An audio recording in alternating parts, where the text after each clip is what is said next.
Testing 1, 2, 3. You guys out there? Is it working? Have they finally let us have this conversation?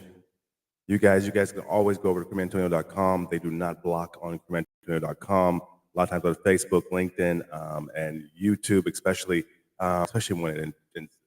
whenever it happens, and they think that you're supporting Trump or possibly, I don't even know what happens, to be honest. They do this to us. So if you guys are out there, you guys are watching this, let me know how it sounds. This is ridiculous, but this is exactly why I want to have these conversations, because a lot of the situation, a lot of the things you want to talk about, you really can't see on social media. So you guys, if you're out there, please like this, please share this. We're getting into this conversation.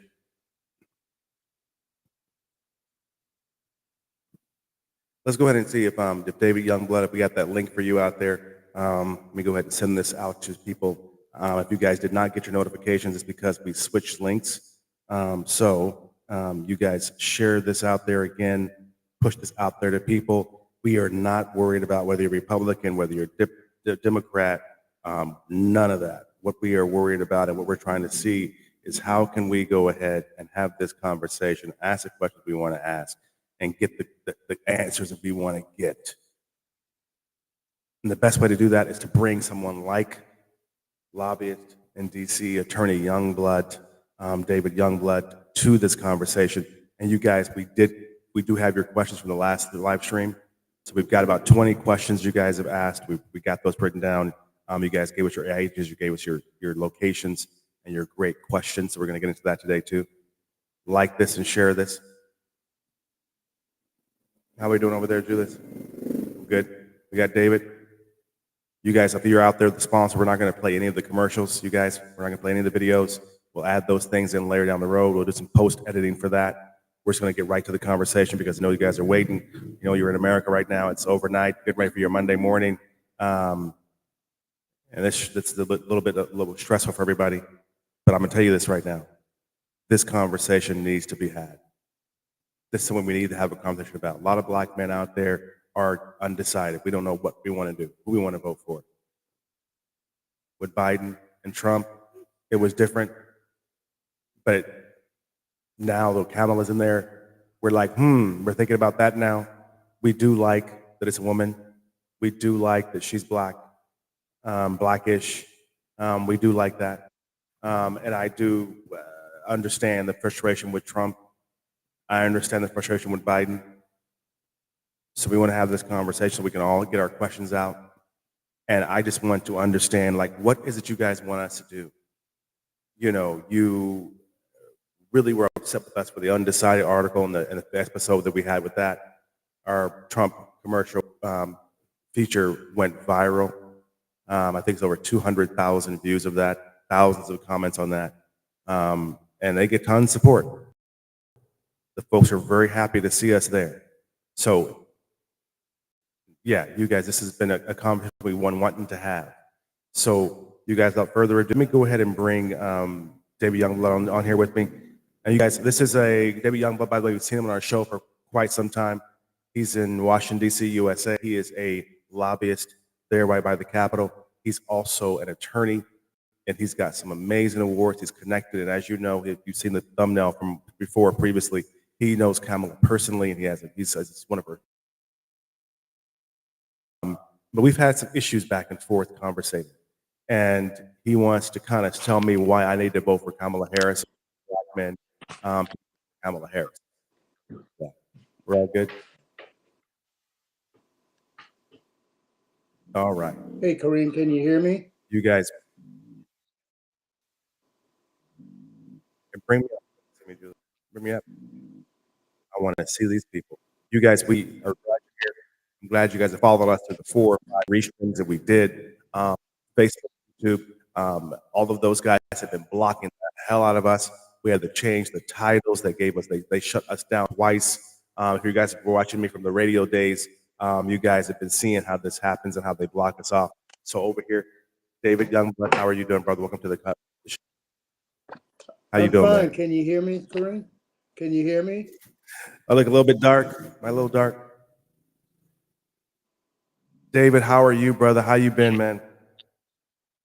Fine. Can you hear me, Kareem? I'm good, man. I am good. Can you hear We me? got a serious delay, which lets you know the social media wizards are watching our live stream. Thank you, brother. So first of all, let's not waste any time, David. You have were upset about the undecided that I did, Yes. and I'm going to tell you, you've been trying to figure out why I was undecided. First of all, and before I was undecided because it was Trump, Biden, or the couch. And as you see, and now that you have supported Kamala, it proves my point that the Democrats weren't 100% behind Biden either, because they're super excited about Kamala. So I think that's a telltale sign. But tell me, we'll just get right to it. Why should a black man, why I'm black, why should I vote for Kamala Harris, bro? Why the hell should I do that? Kareem, let me first of all ask if you can hear me.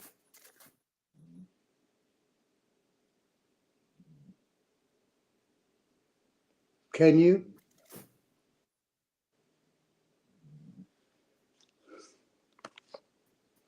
Turn that up.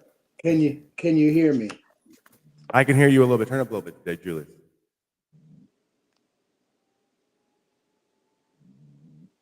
Okay. We can hear you, but I'm trying to get a little bit louder from you, David, so everybody else can hear you. Okay, sure. Look, this is a no-brainer for me. This is a no-brainer for me. I can get a convicted felon or I can get a prosecutor with a long history of public service to the community, to the state, and to the nation. This is a no-brainer. I heard, yeah, okay, but keep going. I mean, you say it's no brainer. To me, I need some brains to do it, and I think that but I before you get into the no brainer part of it, let's back it up a little bit because folks, that we've been trying to have this conversation for about 3 weeks, you guys. So first of all, this conversation started with me and David. If you guys remember, I was undecided, and I went in and we have a whole expat and black KC voters guide between Trump and Biden and the couch. That way. And you guys are upset about that. And you were 100% behind Biden. And he was the best thing since white sliced bread. And now you're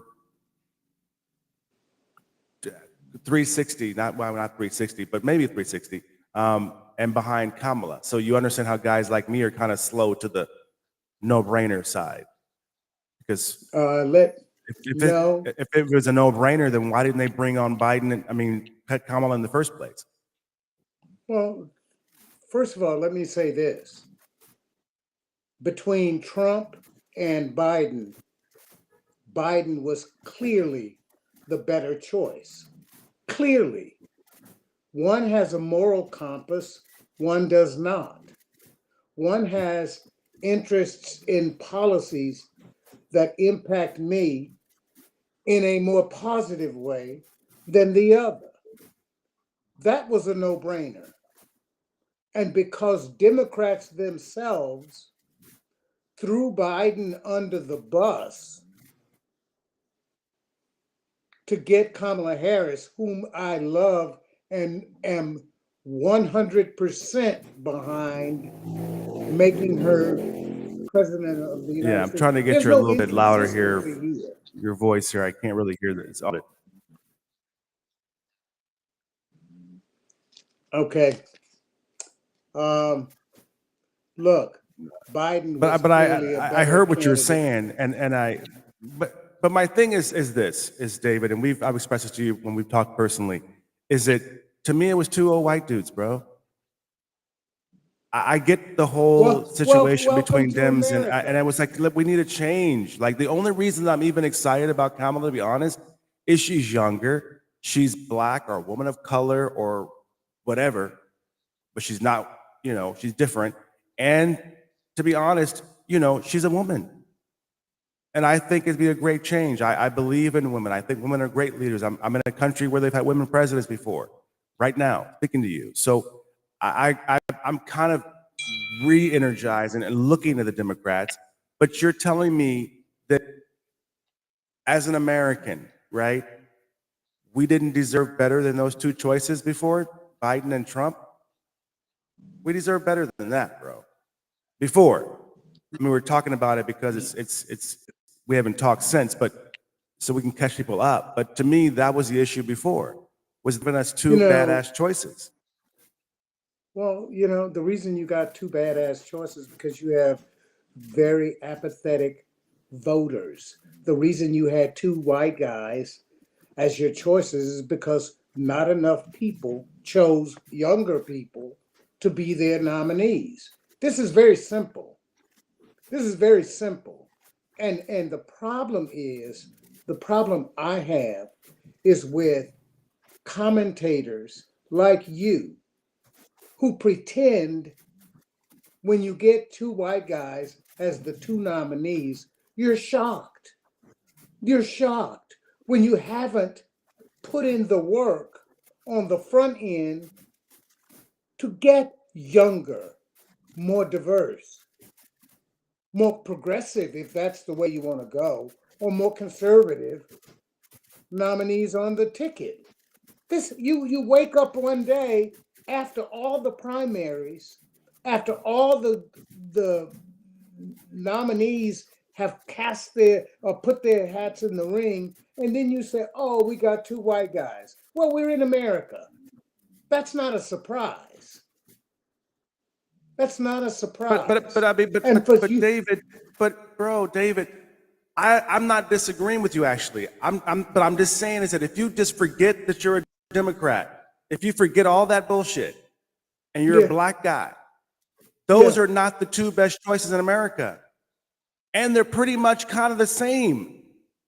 I mean, we don't have me and you have no dog in the fight. It was two white dudes fighting each other. That's why most black men were looking at the couch. We were like, okay, it's the couch for Trump because it's literally the same thing again. And I'll tell you this too. To me, to go from forget what color he was, to go from Obama, whether you like him or not, you like his policies or not, he had a great wife, he got two great kids, a great role model, healthy, to go from that to Trump and then to Biden.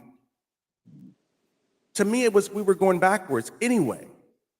And I'm gonna tell you this too, and you can tell me what you think, but I think it proves the point of guys like me, the fact that everyone now is $300 million behind Kamala Harris. Kind of shows that in the gut of the Democratic Party, you also knew that he wasn't the best choice. You also needed someone to come to the plate and to inspire the Democratic Party. It proves my point, actually. You guys, within 12 hours of him announcing him stepping down from that ridiculous debate that he did, which was an embarrassment. And if he can't handle Trump, how's he and everyone else? To all of a sudden, I'm stepping down. Kamala's possibly stepping up. When you and I first talked, she was not the nominee yet. She was just kind of being vetted or whatever they do.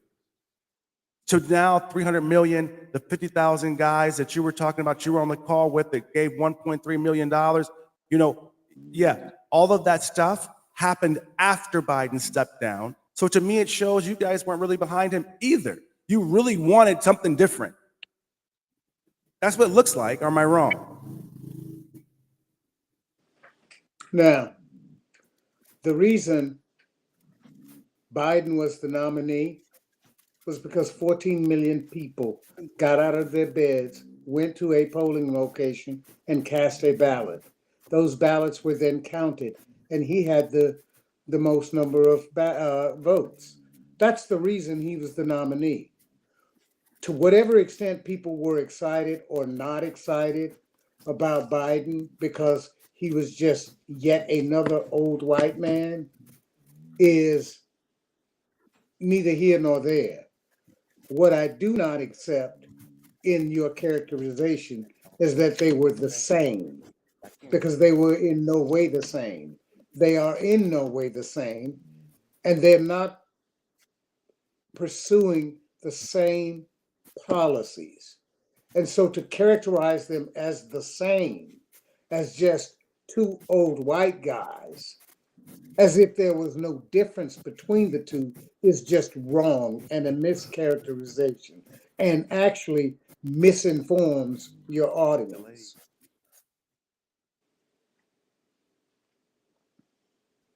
Yeah, I was all for Biden, and I was going to work very hard to get Biden elected because I recognize that, notwithstanding the fact that they are two old white guys, they were completely different white guys with completely different views of the world and completely different views of public policy as it relates to the American people. They're not the same and never were.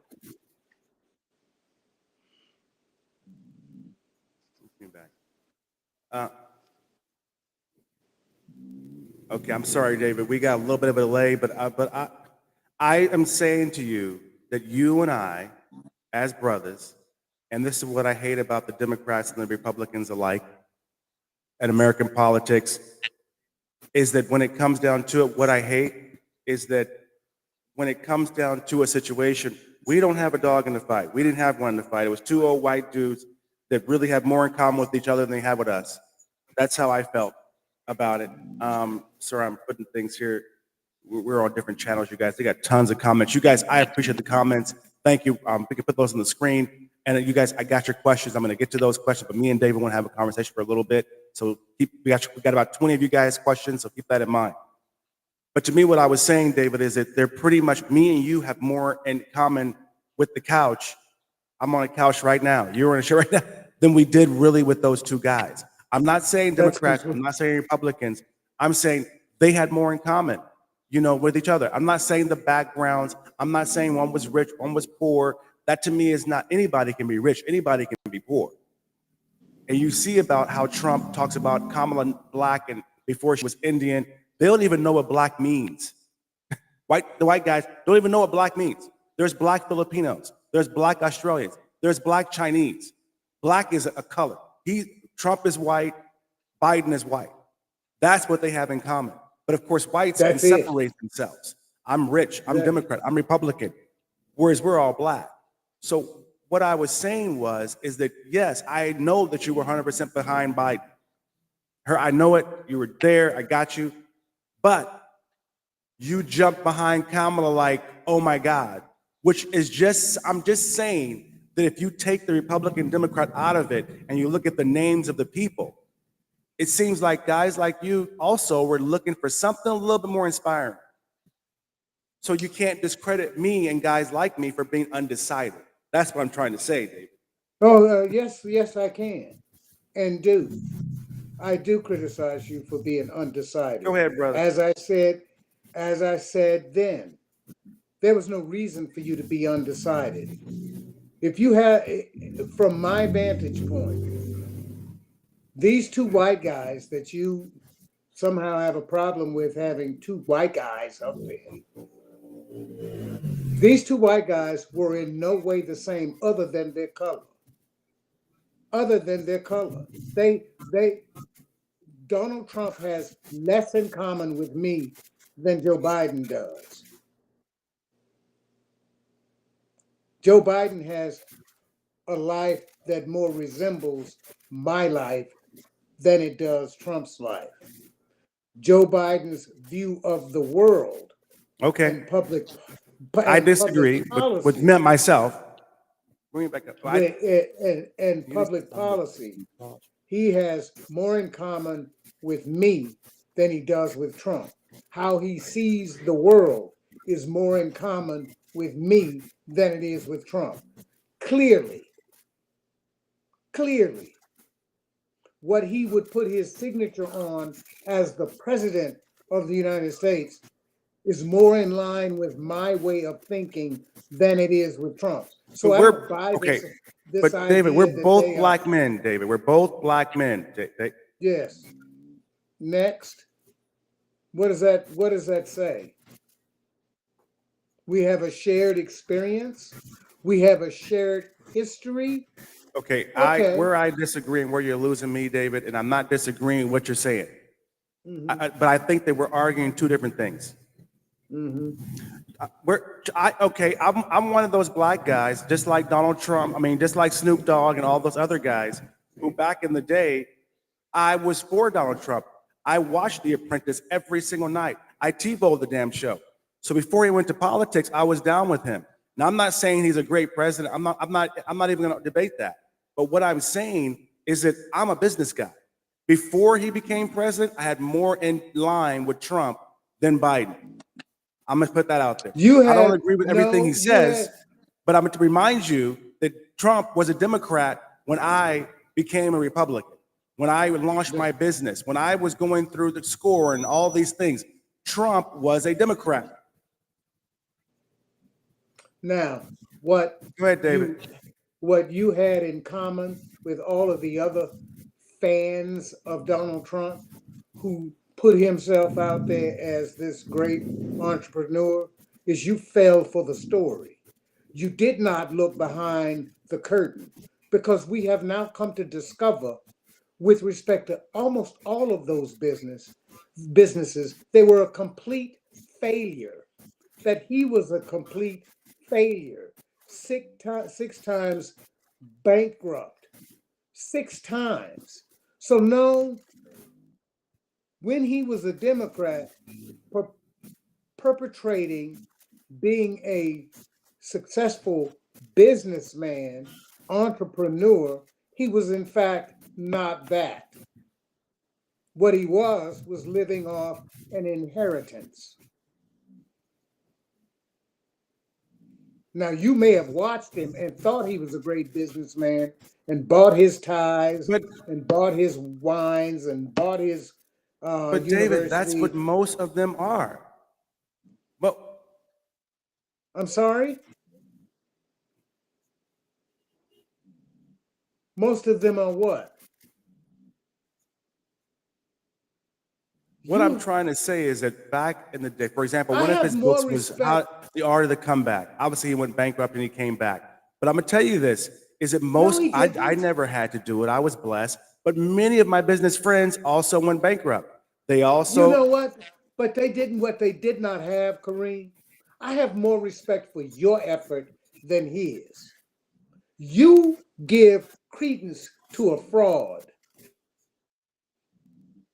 You give credence to a fraud when you actually have done it. He didn't do this. His daddy wrote him a check for lots of millions of dollars. No. No, I'm gonna tell you what it is. Finish. As a black man in business, David, since I was in high school, that is what you have to deal with. They're all like, to me, I won't say all, that's a very broad term, and you said I do that a lot. But what I'm saying is that many white guys in business, in power, that black business guys like me and my father and my grandfather before me, who were all in business, that's how they were. They were all privileged. Their parents all gave them money. We all had to work for them because they had the contracts. We had to be minority certified, black-owned business certified. They had the contracts. They opened their company 6 weeks ago, their LLC or their C Corp, and now they have the country and they're hiring the blacks and the Mexicans and the minorities and the women, and that's what they're doing.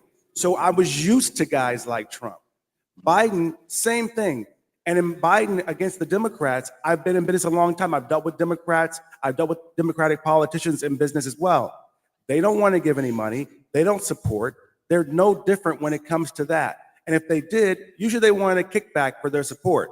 And if they do give it to us, it's some grant or some non-for-profit, or they want us to become this government, simp type thing. Nonsense. So that's where they lost me when I was younger, before he went to be president.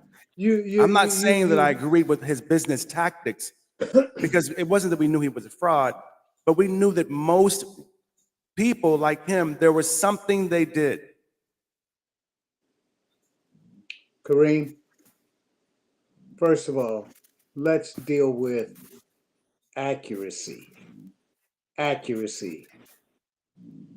The reason those, quote, programs or those white guys came to you and your dad and your granddad to do business with you is because after Richard Nixon decided, hey, let's open up the federal government contracting space to minority businesses.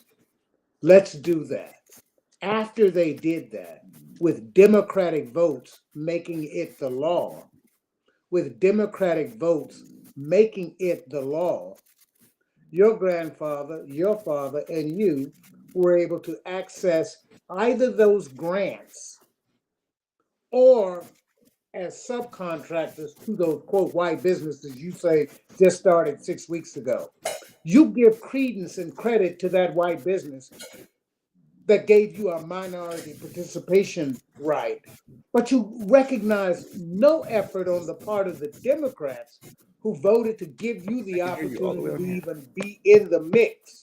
I can hear it on the speaker. You give no credit to them. You give all this credit to Republicans, but none to the Democrats who made it the law to give you the opportunity. The white guys didn't give you that opportunity because they thought your grandfather did a superior business.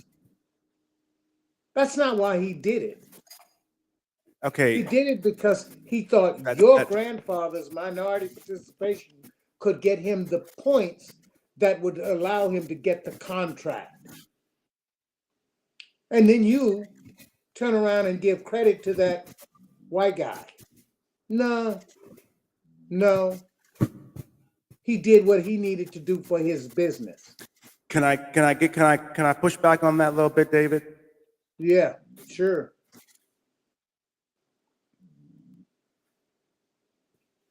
Sure. Okay, I'm gonna tell you this. I'm gonna say two things. Let me say two things, and we can move on to these questions these guys have. Sure. But you can answer this. I'm not gonna cut you off. But Okay. two things. One, I agree with you. The Democrats, and they helped us, and they put things into law. I agree with you, and thank you, Democrats. You're amazing. It's wonderful. No, But you know they're what? I not can drink in amazing. water fountains everywhere in the world. No, Travel the world and be no. free. I can travel the world and have equal rights. I can travel the world and be safe. So I agree with what they did, but I also think I'm giving you credit for a human right. You're asking me to give Democrats but you're asking me to look at two white guys who are probably the reason why we're in this situation. May not be Biden, it may not be Trump, but definitely the history of their families and the history of America is why. So you're saying for me to give the white guys credit, any of the white guys, Biden, the Democrats, whoever, for giving me human rights. And I agree with you that they put it in the law, and I am grateful. But I do not feel comfortable giving them credit for giving me rights that I have anywhere in the world. And now more and more black people are getting their passports and they're traveling, and they're realizing that why am I fighting over this crap in America when I can go anywhere in the world and I'm free?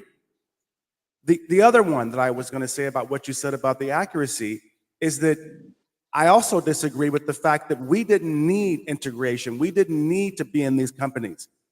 We actually helped the NBA, the NFL, and most of these companies. When they diversified and gave minority contractors, that's the whole thing with the DEI situation now. That's why white folks think that DEI means inferior. They don't realize, no, we brought superior sports to the NBA league, which is a company. We brought superior work. You and what you do. I'm sure you're one of the first black men doing it in DC. And you and I are very similar ages.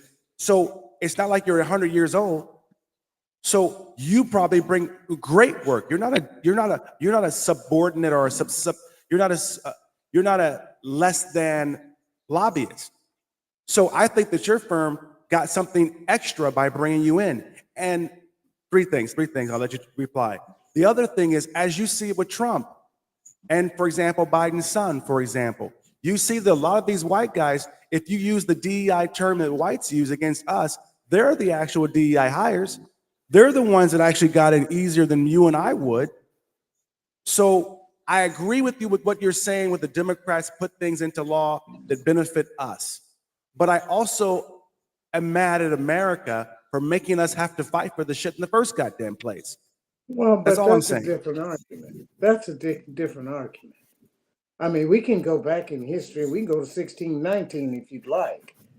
But what I'm saying is, look, where we are today, That is to say, you and I, as Black men operating on different continents, is that freedom to do that is directly related to this African American story impacting the globe. You want to say that, oh, you can go anywhere in the world and be free. Well, some of that is attributable to the Black freedom movement in America, that freedom that went all over the world. Because I dare say, if it weren't for that movement, these freedoms that you are able to experience, even in the place you are now, is I agree with you, directly brother. related to the struggle here of African Americans. That's the truth, as I see it. There's the freedom here. The reason you're able to sit where you sit is directly related to the struggle And here. I'm just saying, David, there's a little bit of a delay, so I know I'm cutting you off. I don't mean to. Okay. Go for it. And I'm not disagreeing with you, David. Believe me, I'm not. We're two Black men. We should not even be arguing over no white dudes. But my point is, I don't agree with the fact that I should give credit to America, Black, white, green, rich, poor, whatever, for letting us drink at a goddamn water fountain. I That is agree. outrageous. I don't believe I but- should give anybody credit for letting us work somewhere where now we're giving benefit. We're spending literally, Black folks, we don't save anything. So we're spending trillions of dollars every single year on all their stuff. That's all I'm saying. I'm saying besides giving us rights that we should have anyway, why should I vote for Kamala Harris? The reason you want to vote for Kamala Harris, let's get her name correct. Her name is Kamala. Kamala. It's a very simple name, Kamala,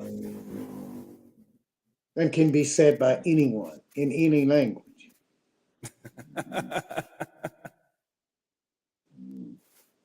No one calls you Kareem. They call you Kareem because that's your name. Kamala Harris. Thank you, Kamala. But see how that happens? But No, people call me Kareem, Karen, Karima, Kareem with the I, Kareem with two E's. I accept that many people from wherever they are, they mispronounce my name. But what happens is it's so easy that you're going to defend her name over your brother. We brothers. She is not as Black as we are. We She's should every not bit be as Black. arguing between ourselves for No, anybody. no. That's Nobody. That is, If the Black community was more united like that, I'm not going to pronounce her name out of spite. I call her how I have my accent. I'm from California, West Coast, Midwest. She's Kamala Harris. So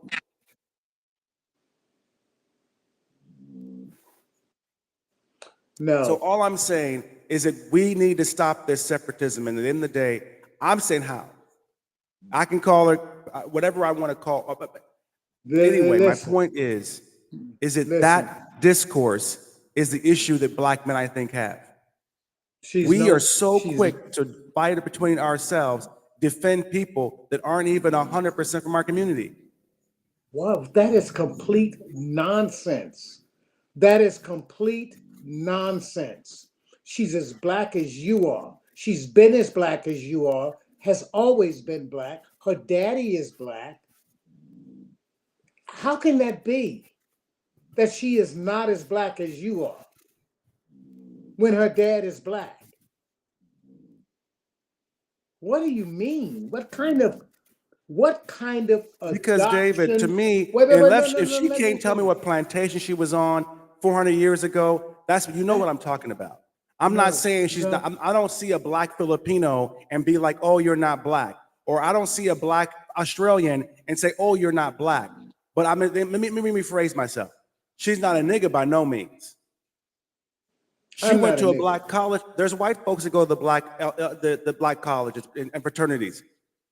So I'm not saying that she's not black. I'm saying she is. I'm saying that, and I'm gonna say this too. I told you this when we talked before. It's a benefit that she's not all as black as you and me, because as we saw from Obama, that if they were as real as black with a black mother and a black father from Detroit, or from Kansas City, or from Atlanta, they probably wouldn't be showing for presidency right now. The fact that they're not as black as you and me is the reason why she's doing what she's doing in the first place. They wouldn't let her in there, and they wouldn't let That's not Obama true. in there either if he didn't have a black wife. No, that's not But true. that's another conversation. You want to keep on having this conversation No, no, no, because no. you're That's defending not her true. blackness to a black man. That sounds outrageous to me.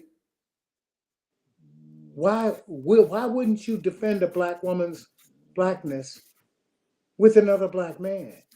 Why would you not? She's black.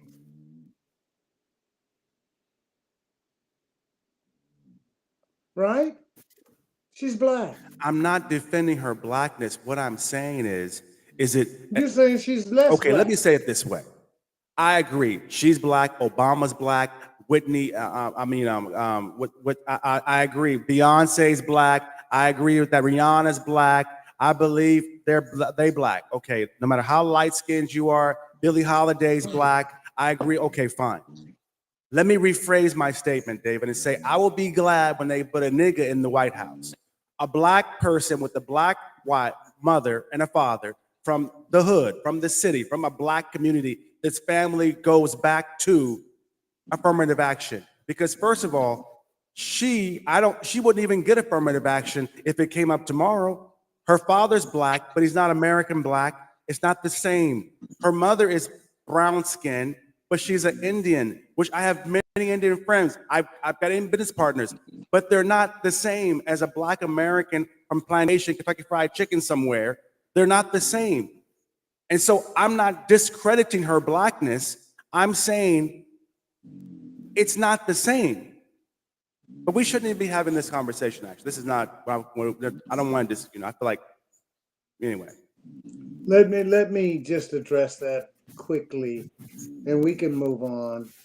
Listen, while it's true that Jesse Jackson did not become president, both of his parents were African American with a African American slave experience. Al Sharpton did not become president of the United States, but he did run, just as Jesse Jackson ran. Al Sharpton's African American history is born out of a slave history. Okay? So it disproves your point earlier about only a light-skinned half-breed or biracial half-breed. I don't like that term. A biracial person like Barack Obama or Kamala Harris could run for president. It's just not true. They happen to be biracial. They happen to appeal to a larger swath of the voting public, but they are just as black as you are black, just as black as even in my own family, where there are biracial children. They are absolutely black, and they have absolutely had a black experience.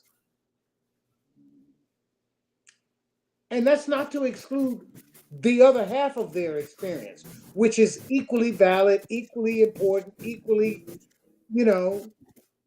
Can we agree, David, that you and I do not have the same experience as black folks from the hood, black folks with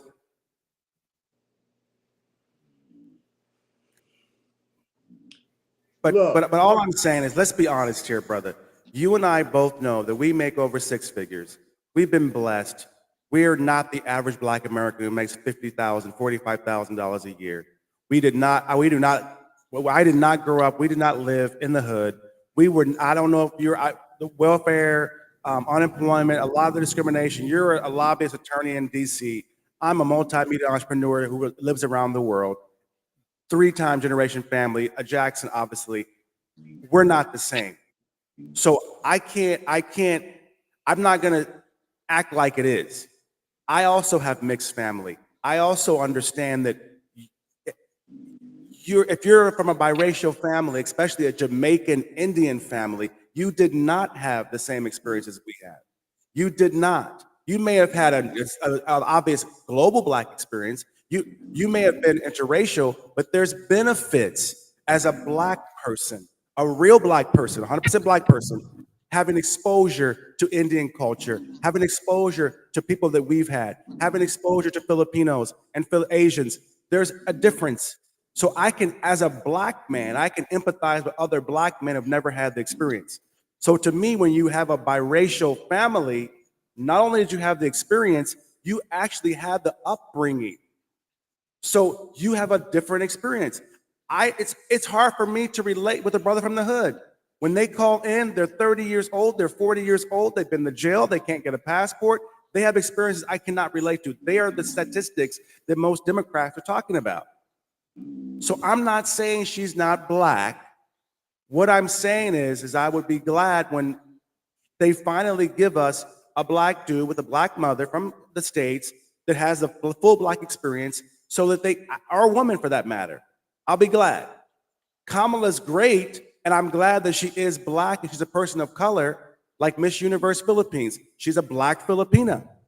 I do not think that she has less of a Black than I am. But when I talk to her, talk to her mother, right? She is not. She's mixed.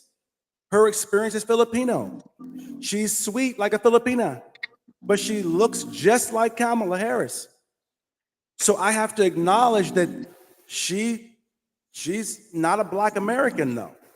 I'm not saying Right. Black as the real global Black culture, but I am saying she's not from the hood. She didn't go through any of the things that a lot of us went through. No, She doesn't but that know. doesn't make you. And I'm that not saying doesn't she make- should know. I'm glad she doesn't know. I'm glad that that's not the argument. Listen, But listen. and I don't mean that listen. she's not Black in the same way that Donald Trump would say it and mean. But I'm sorry. We have questions, right? So what do you want to say, David, before we go to the questions here? Look, Kamala Harris was born in America to a Jamaican father and an Indian mother. That makes her both Black and American. And her experience growing up in Oakland, California, in a predominantly Black environment, gives her the bona fides to say, I am Black. I identify. But she's Kamala with the good hair, David. Woman. In Oakland. She's Kamala with the good hair. I identify as a Black woman. That's what my experience is. That's where my cultural nurturing comes from. That's who I am, a Black female. Yes, I am also Indian, and I accept that, adopt that, love that, inculcate that into my being. But I'm a Black woman. You know why? Because every time I walk out that door, the world sees me as a Black woman. They don't see me as an Indian woman. They don't see me as a white woman. They don't see me as anything other than a Black woman, whether I was born in the hood or raised in a mansion in, Oakland. And she was not, but yeah. She's a Black woman and belongs to a Black sorority and went to a Black college that reinforced her Blackness. And David, I'm not disagreeing with you. This is where I think the Black community, the American Black community, all of us, Mm-hmm. I think this is where we lose it as a Black culture, is that we divide ourselves. I understand what the Black thing Yeah, we situation do, means. because Black men She's go no and say, less Black than Trump's son is white, because one parent is a white American and his mother is from wherever the hell she's from. I forgot where she's from. So I understand that doesn't make him less white because both of them are not from Texas, right? I understand that. Right. But I can also relate to a white person, which they don't do this, but if they did do it, just saying, well, he's not as white as we are. We're from Oklahoma. We're from Alabama. We're from Texas. You know, my mom and my daddy are from Texas, and we're all American. And da, da, da, da, da. I understand that he wouldn't be less white, but he is definitely less white American when it comes from some hick in Texas. It's not that it's, but for some reason, black folks, we let people divide us on that statement. Whereas a white person would be like, well, we all white, because you're right. When Barron walks in, he's got white privilege wherever he goes. Doesn't matter what, and if he opens his mouth, then they realize, oh, you're American. Otherwise, he could look European. He's tall as hell. He could look like any of those damn, Europeans from any of the. So I see it the same. But whites don't do this, but I could understand whites eventually saying, I wish that we would have a good old boy in office, which they've always had. That's all I'm saying. I'm not saying she's less black. I'm saying she's less black of the American experience, which actually is a good thing. I believe that that's what's going to win her over. I believe that if she does win, it's going to be because she's not a nigga from the hood. I believe because now she can get the white girls, she can get the Indians, she can get the Asian vote, she can get the younger vote. She's going to have much more of a plethora of people that can support her because she's black. I agree, but she's not just from Oakland with two Oakland parents and some welfare case story, maybe. I agree with that. That's a good thing, David. Can we agree on that? Only partially. Only partially. I get what you're saying. I get what you're saying, because if she had been born of two black African American parents who have a shared slave experience and who grew up in the quote hood, maybe her experience is a little different, or would be a little different. I agree. But we have examples of those kinds of candidates who grew up in communities that were less affluent, like Jesse Jackson, who had, and Al Sharpton, I believe, both had single parent moms. But they ran for president, and they got a lot of votes from a lot of people, black, white, Hispanic, LGBT, the whole works. They got a lot of votes from a lot of people. I'm gonna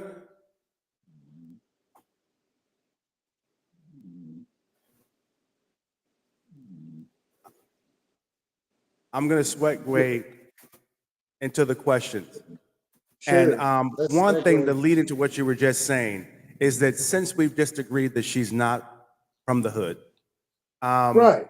I'm not from the hood. Next. I'm not from the hood, but I'm as black as any black man in America, notwithstanding no hood experience. Me neither. That's what I was saying. Well, I'm from the hood, but I was there maybe 1 year and I was blessed to leave. But what I'm saying is it, so do you think that might be why she was like, I'm not going to do something that's only for black people? Not that I judge her for saying that. I understand why she said it. But do you think that might be why she said that comment? Because in the day, she's not just black. Or she's not just from the hood. No, that's not why she said that. She said that because I'm running to be the president of America. America is a multicultural, multi-ethnic, multi-dimensional society with lots of different people in it. I'm not the black president. Obama said that. I'm not the black president. I'm the president. I'm the president of the entirety of the population. No person should run for office saying, oh, I'm running for office for the black people, or I'm running for office for the white people, or the LGBT community, or any.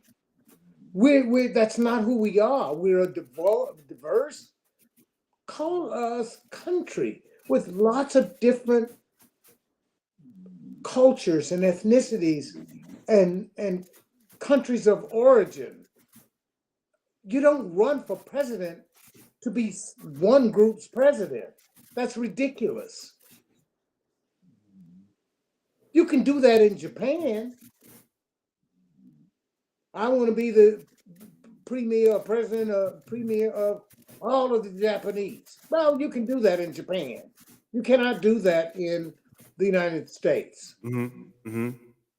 We just we have people from everywhere on the planet, and each one of them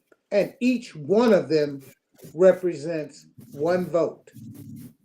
Period. That's it. What's best for all of us? Yeah. So I have no problem with Kamala saying, I'm not running to be the Who's the first president of question black we got? people. Who was that? Who's the? Okay, you guys. With that being said, David. Sure. Say it again, David. I'm question? sorry. What'd you say? A little delay there. Oh, I'm sorry. What is the question?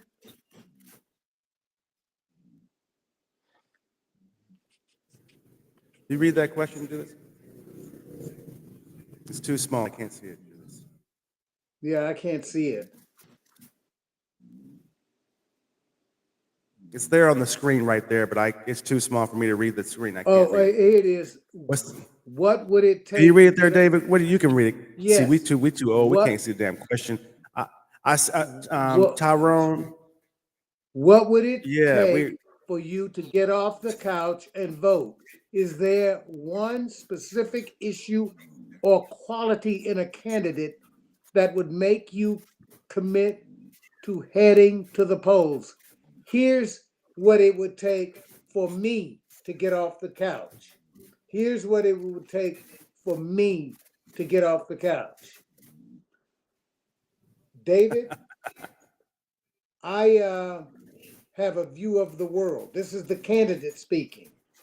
David, I have a view of the world that says I want to bring people together to make life better for those who come after us. That's enough to get me off the couch.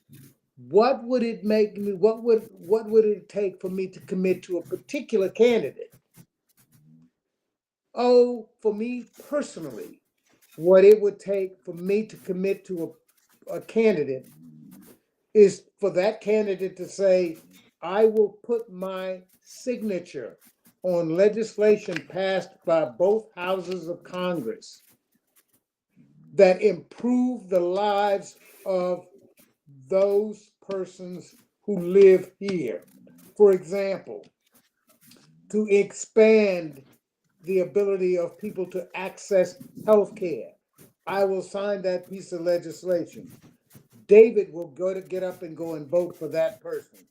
Or that person says, I will put my signature on a piece of legislation that expands or protects a woman's right to govern her own sovereign body.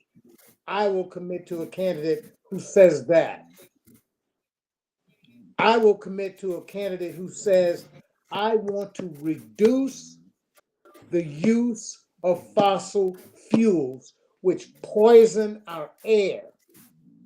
I will commit to signing a piece of legislation that reduces fossil fuel emissions into the air and into the water and into the environment. I will commit to that candidate. That's what it would take.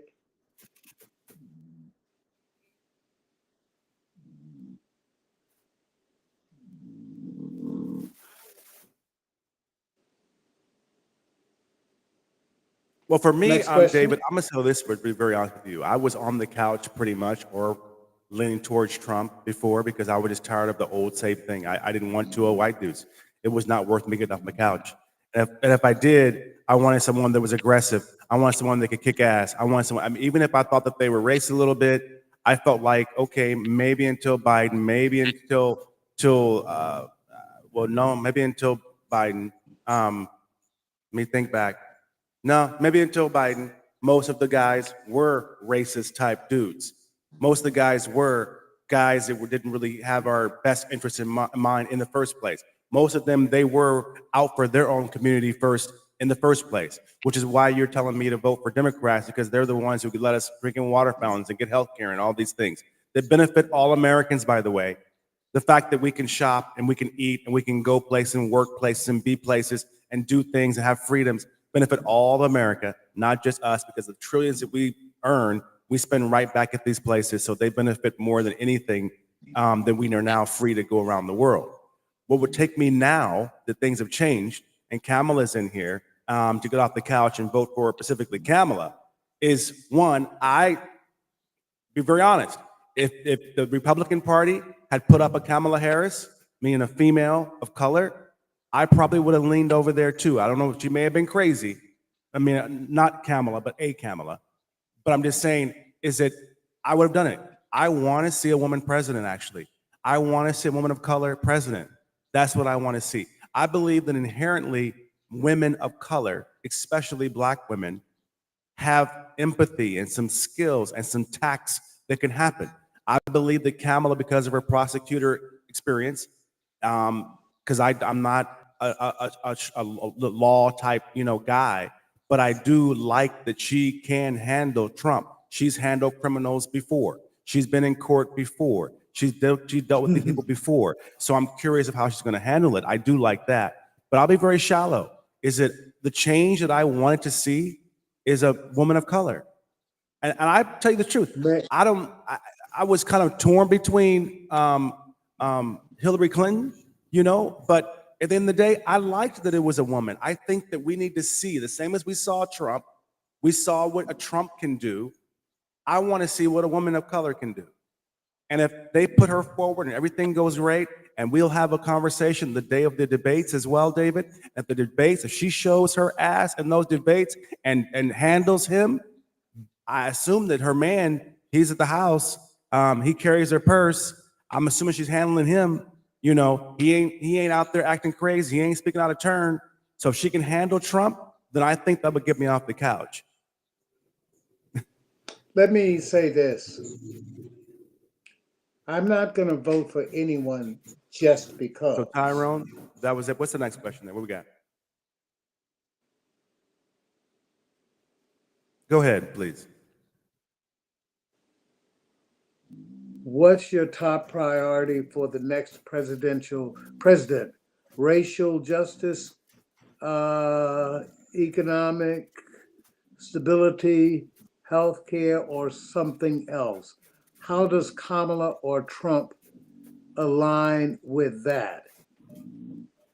Here's my top priority. My top priority is to save this democratic republic. I am not interested in, and I think everything else is secondary to that, because I believe Donald Trump is a complete threat to this democratic republic. I believe, coupled with the Project 2025 and the recent rulings by the Supreme Court regarding the president's power, I think that's my number one priority, making sure that man is not reelected, because that kind of power in his hand, history has shown, does not end well for people. It does not end well for people. That's my top priority.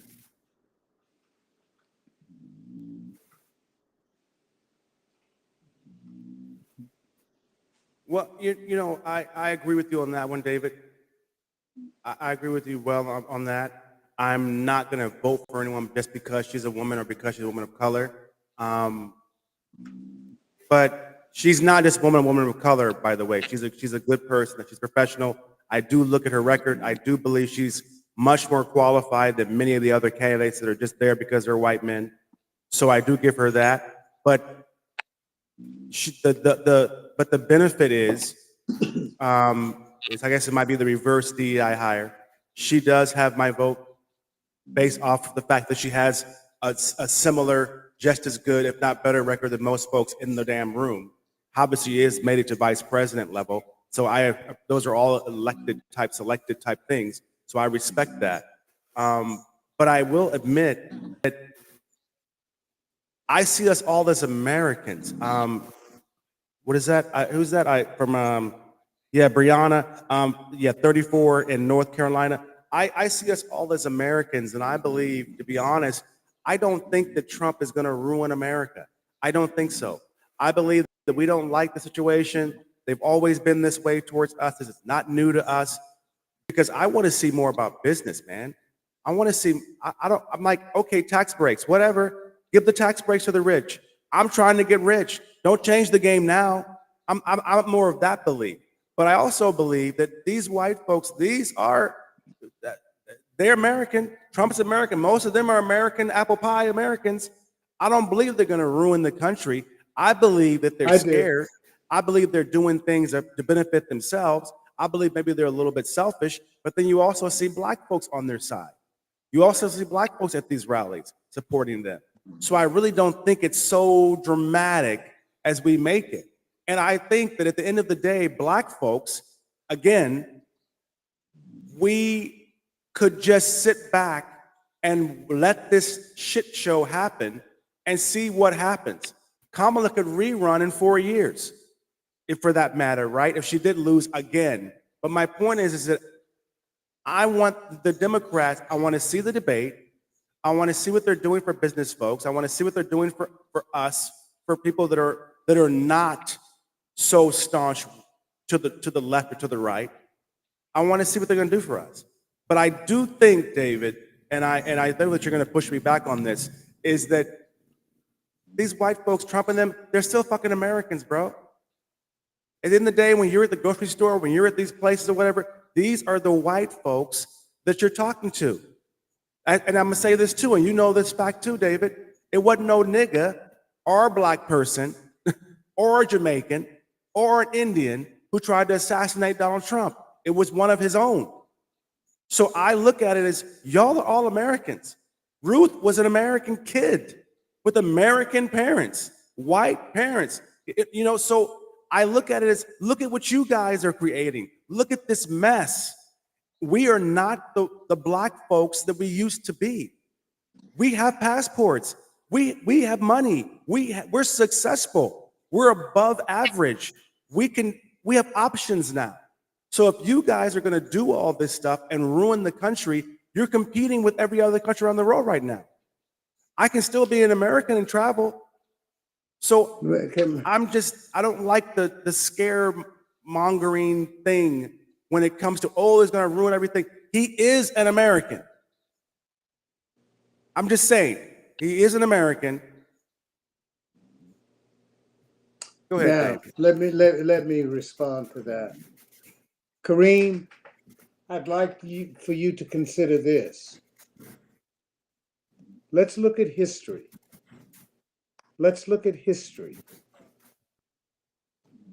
Right after the Civil War, blacks in America, black men in America, had the right to vote. The South Carolina and the Mississippi legislatures were largely African American.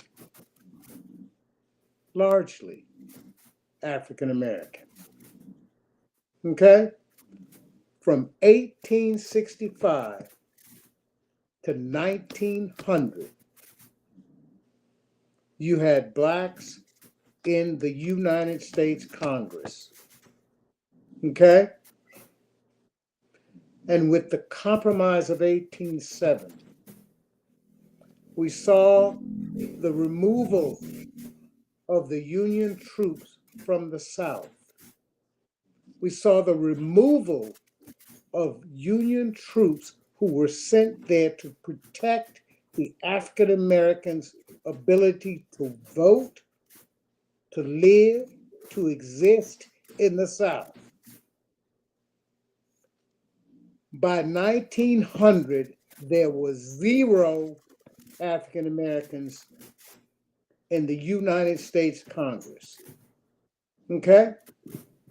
By 1900, there was 0 African Americans in the South Carolina legislature or the Mississippi legislature. It took 65 more years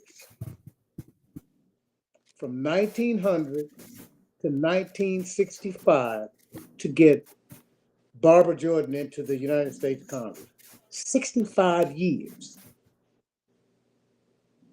And in some places in Mississippi, where Black people made up the majority of the people in that county, there was 0 Black voters on the rolls in some of those counties. They were all Americans.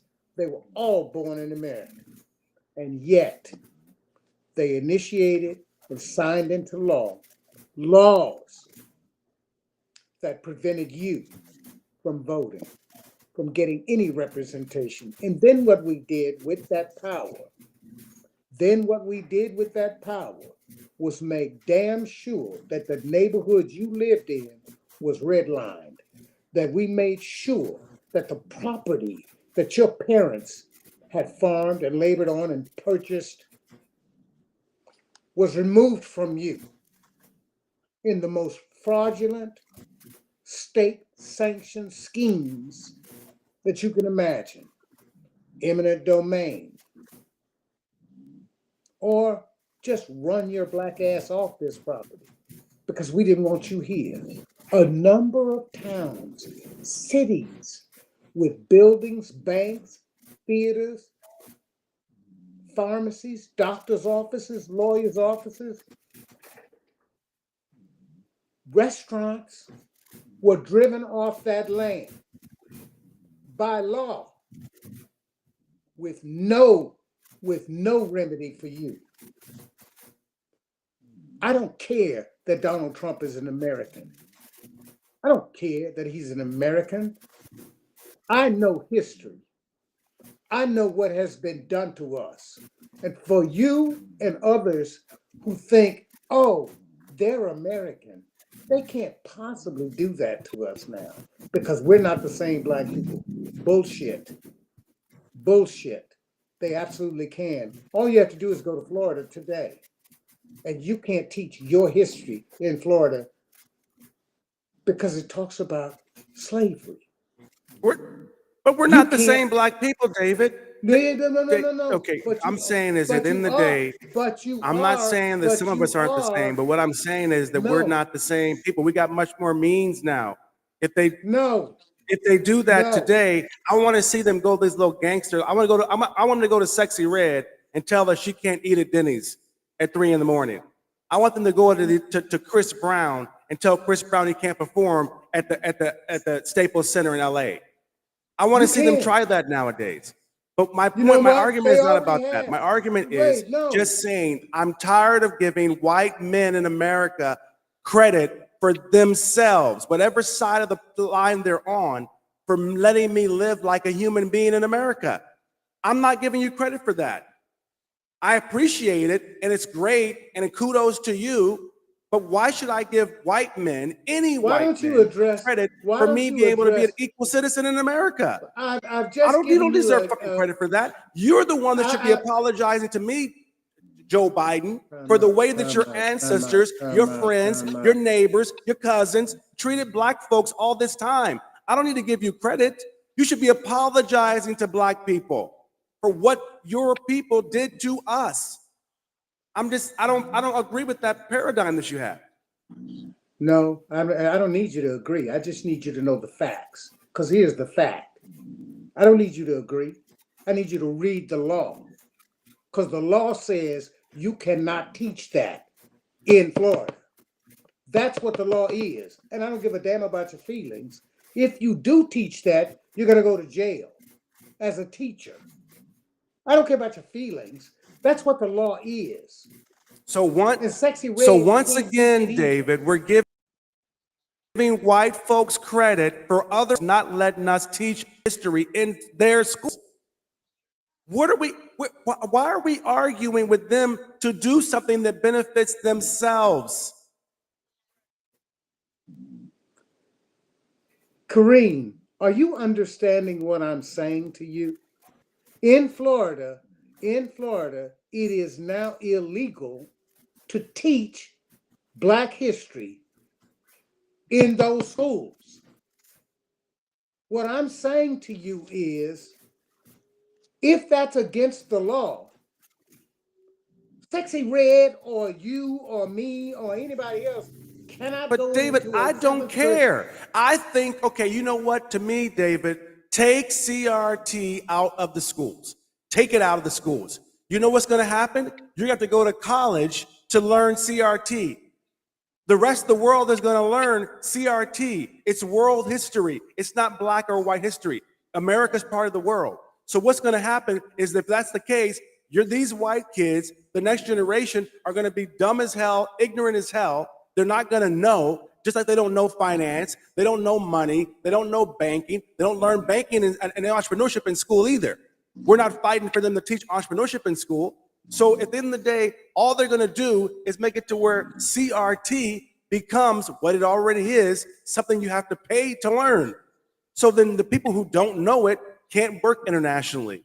They're less effective and they're ignorant. So if these folks want to do that in Florida, which, mind you, is South as hell, it's the South. I don't want to live in fucking Florida. The only place I even know about is Miami and whatever beach. So when it comes to it, at the end of the day, they're going to lose black people. The blacks are going to move. They're going to go somewhere where they're welcome. They're going to not support these people, and they're going to lose the money. So let's stop fighting for them to allow us to exist in their spaces. You and I both know CRT. If we have kids or we have family members, we can say, hey, take this class and you go take Black history.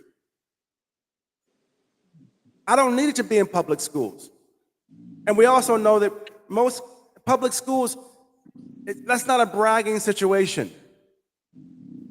So I don't agree. The paradigm is just so not my paradigm, bro. I don't take out the CRT. I didn't learn that crap in school either. I didn't see roots in school. I didn't learn Black history in school. CRT is not about roots. So what are they changing? What are we losing? Their kids are losing. CRT is not about Roots, the movie. It's not about Roots, the movie. CRT is something a lot more substantial than that. And it's imperative that they know. It's imperative, if you have any interest in our history and how to move forward with a society that embraces its history and its culture, then CRT is critically important to know, not just as an academic college course, but as a course for understanding why it is America is the way it is. We don't exist in a vacuum. We exist today as a result of the history we've had. And it's important that our kids not be dumb as rock. It's important that our kids have that basis and understanding as to why America is the way it is. Excuse me, incorporating that history. Not just ours, but Native American history, Asian Pacific Islander history, LGBT history, all disability history, all of it.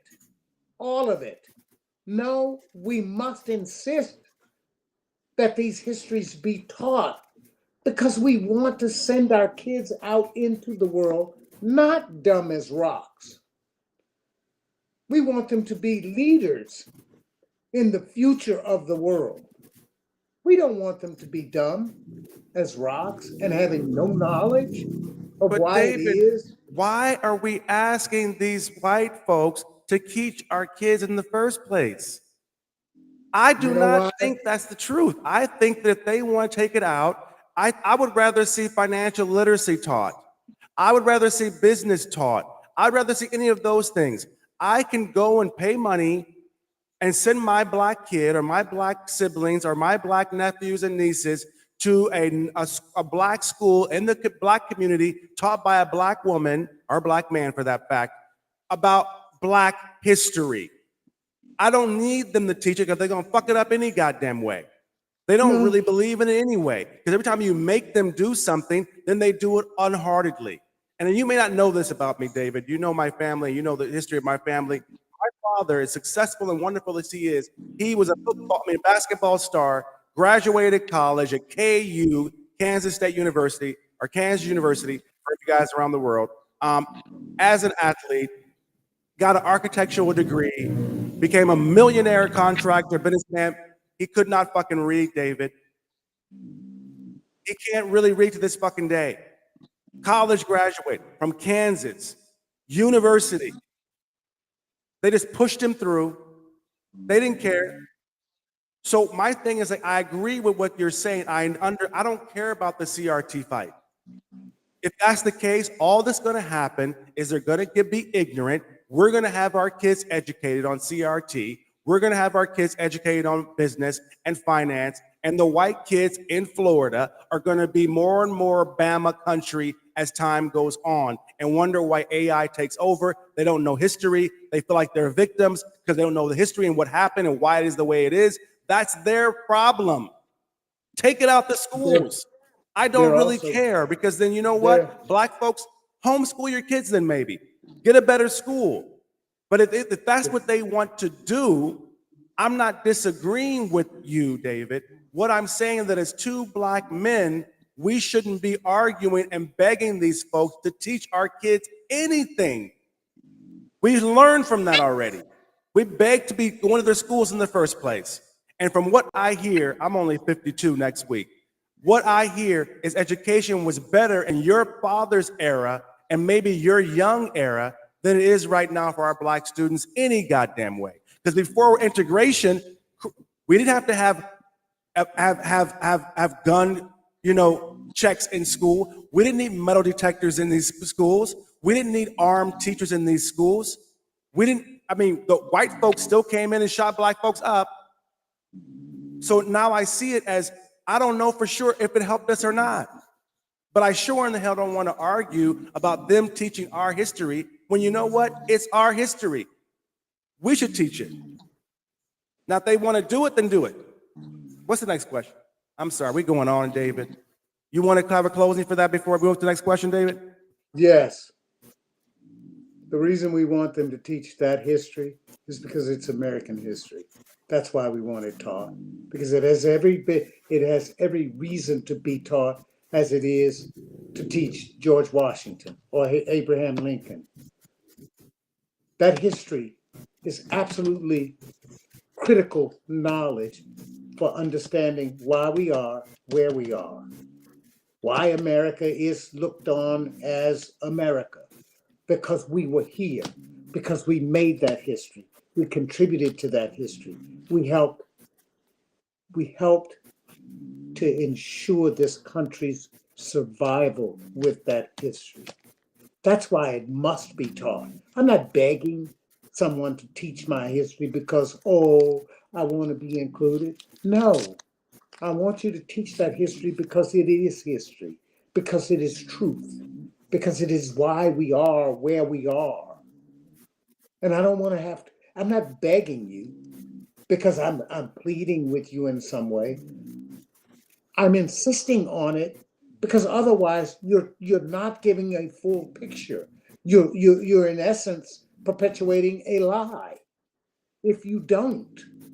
And I don't just want to teach my kid in a private school that's taught by black people and at home. No, I want every Asian, white, Black, Pakistani, Armenian kid in American schools. They're public schools. They should know this history. They should know of their contributions to this history and why this country is the way this country is. And if you exclude someone, if you remove some of that and not give the full picture, then what you've created is a kid who goes out into the world ignorant. Ignorant. And I don't want that for any of my kids, white, Black, Armenian, Spanish, Bolivian, Russian, whatever, who goes to school in America. There's got to be a standard understanding of our history. And if you exclude the Black part of that, then you've excluded at least 50% of it. Because we are wound in this history so close and so tight. There is no history to America without us. I do not disagree with you that it should be in schools, Brother David. Okay. Here's the one. I don't disagree with what you're saying. And before we get to Jasmine, hold on one second, Miss Jasmine. I think her question ties into this anyway. But before you get to Miss Jasmine's question, all I'm saying is I agree that it should be in the schools. I believe that's why I'm successful. I know my history. I know I know why I know it. You and I both know it. David Haley is on the show. His family wrote Roots and the movie as well. We are surrounded by educated people. We're blessed in that way. But I also understand, as usual, if you guys pull it out, you're only going to fuck yourself. So I'm going to let you, I'm not going to fight. I'm going to let you fuck yourself. And by the time you realize it, it'll only be 4 more years or anything like that. Then we'll you harm me. But you harm me by doing that. You don't just harm you. You harm me. And you harm our kids. And you harm other people's kids by removing that. No, it's not just an isolated harm. It is a global harm. Global in the sense of global U.S. education system. It is a global harm to all of our kids. It's not just you that you're harming. You're harming my child. You're harming my Pakistani friend's child because that child grows up ignorant. No, I don't buy that at all.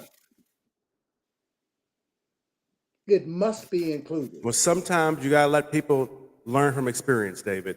Well, then the rest of us said, Jasmine, you want to see your question? I can read it. I got it. First of all, Jasmine Taylor, 32, New York City. Thanks for being here. Jasmine's question says, oh my goodness gracious. How do you feel about Kamala Harris' track record as a prosecutor and how that might impact her approach to criminal justice reform? Does her experience strengthen or weaken her efforts? What do you think, David? Weaken your support. That's right up your alley. Yeah. I am supportive of Kamala Harris because as a prosecutor, she had one program in particular, Back on Track program, that allowed defendants who were otherwise guilty of crimes to plead to those crimes and get in a program that tracked them back into society without having to do jail time. I would want to support her as a former prosecutor because she will initiate those kinds of programs throughout the country. or would at least introduce legislation that would do that kind of thing, where people get second chances or even a chance before going to prison, to divert them from prison.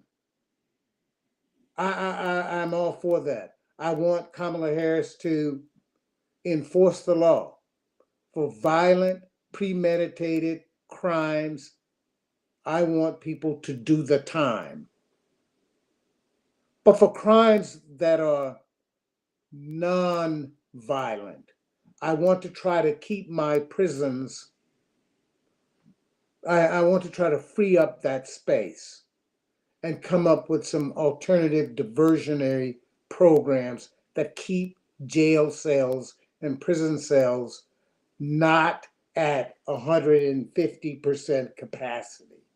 I'd like to find some new kinds of innovative ways to keep people out of prison, to provide, to give them other opportunities to make it, as it were, to not be in prison or not be in jails, to teach them some skills, some entrepreneurial skills.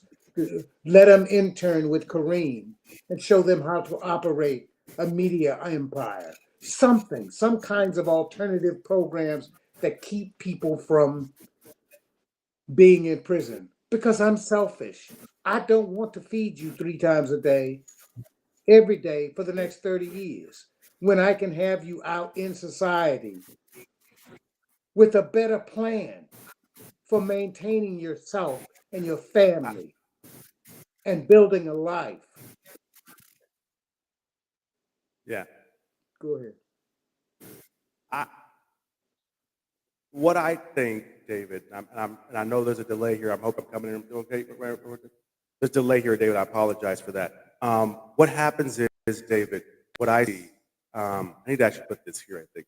What I see is I want education to include business and finance, all the things that you and I know that it needs to have, as well as CRT.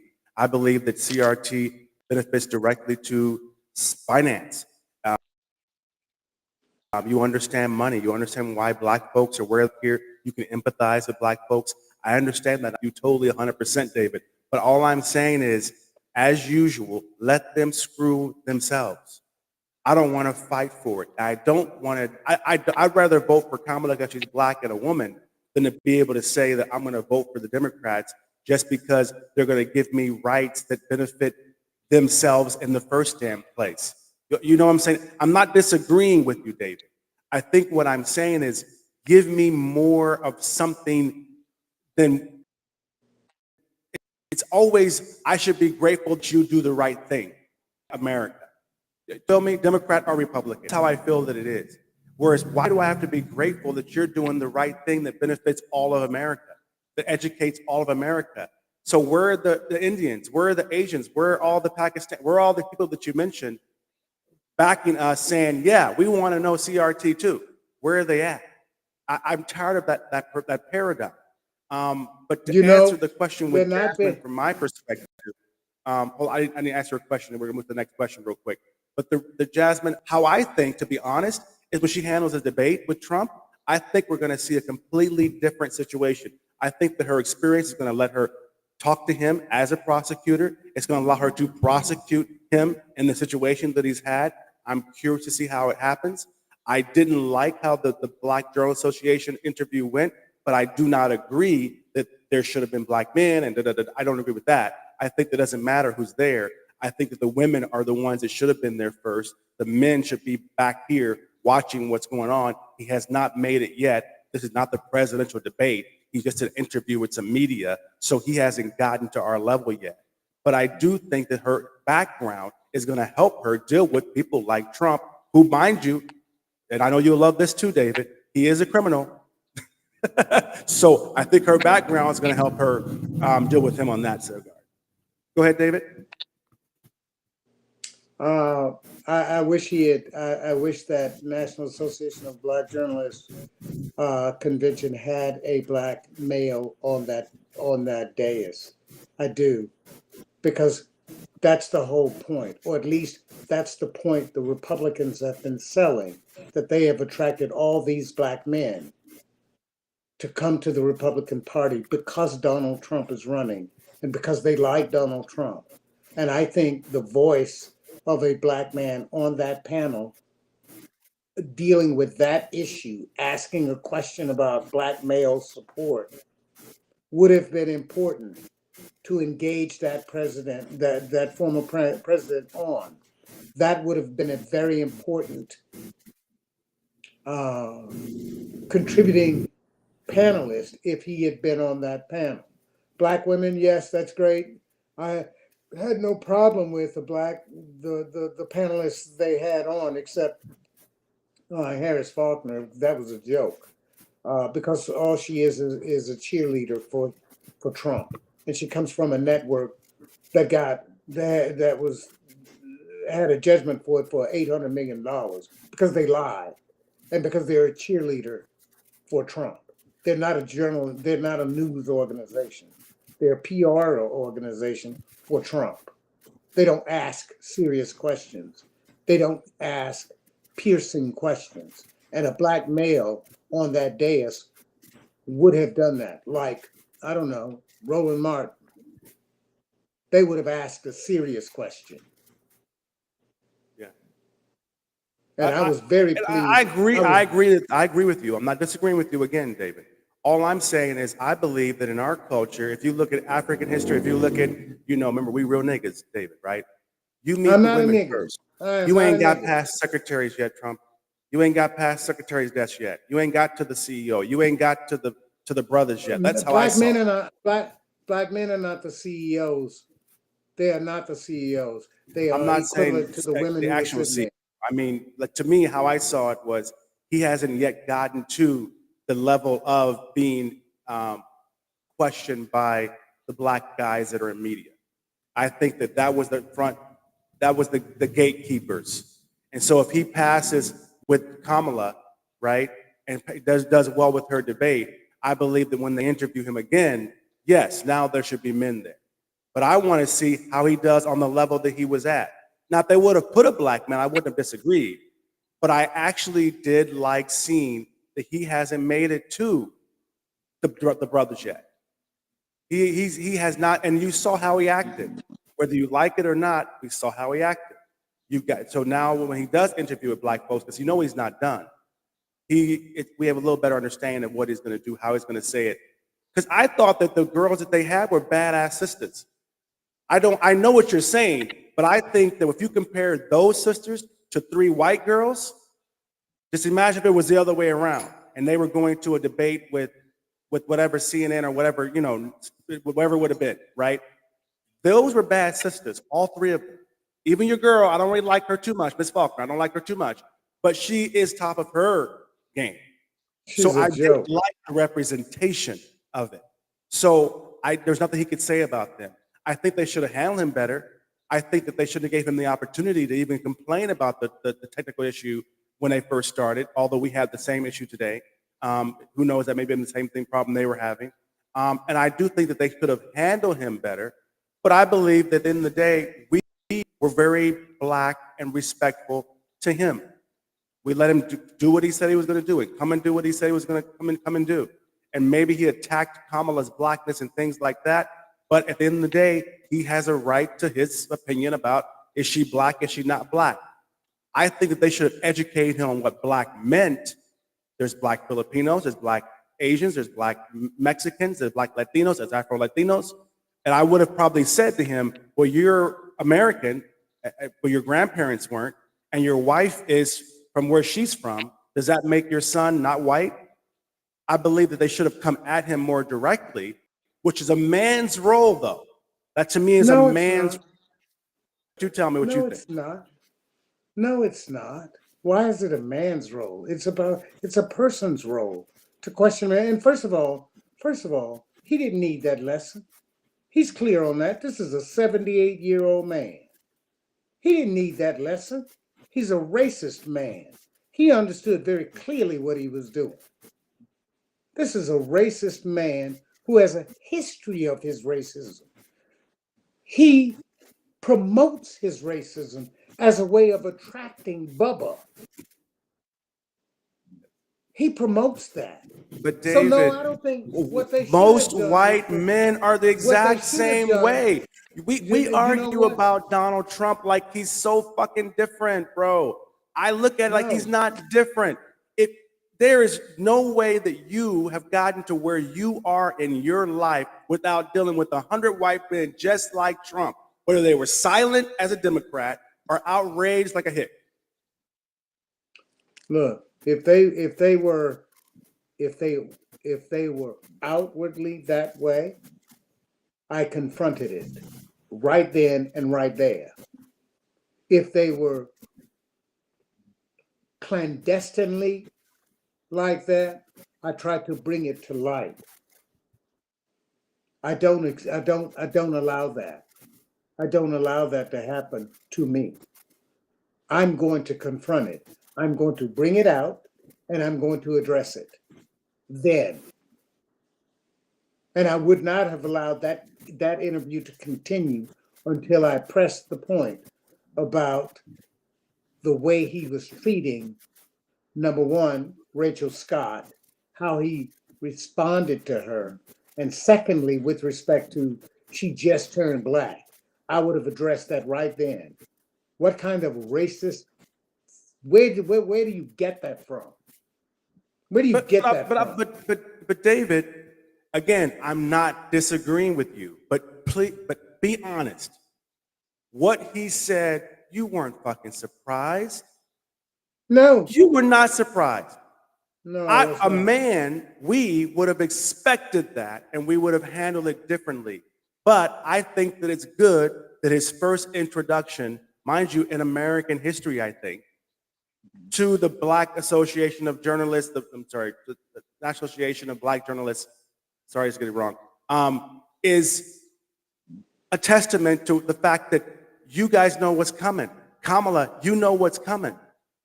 So when he comes at you this way, that's how they feel. He wasn't saying it to be rude. I don't think he was saying it to be rude. He is rude. He is that, you know how white men can be.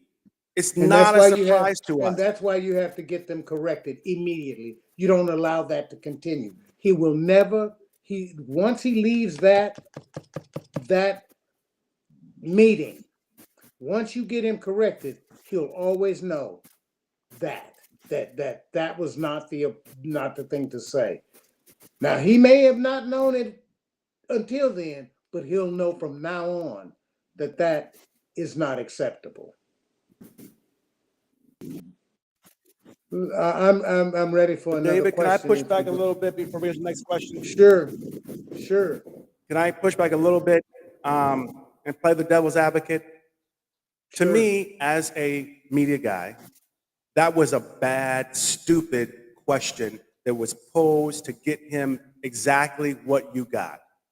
How are you going to ask a white, racist man who's been in business, who didn't want to rent to black folks, you know all the facts, what you're going to double, and you're going to say black woman of color, and then you're going to say DEI hire. One, white folks define what DEI is. Let's keep that straight.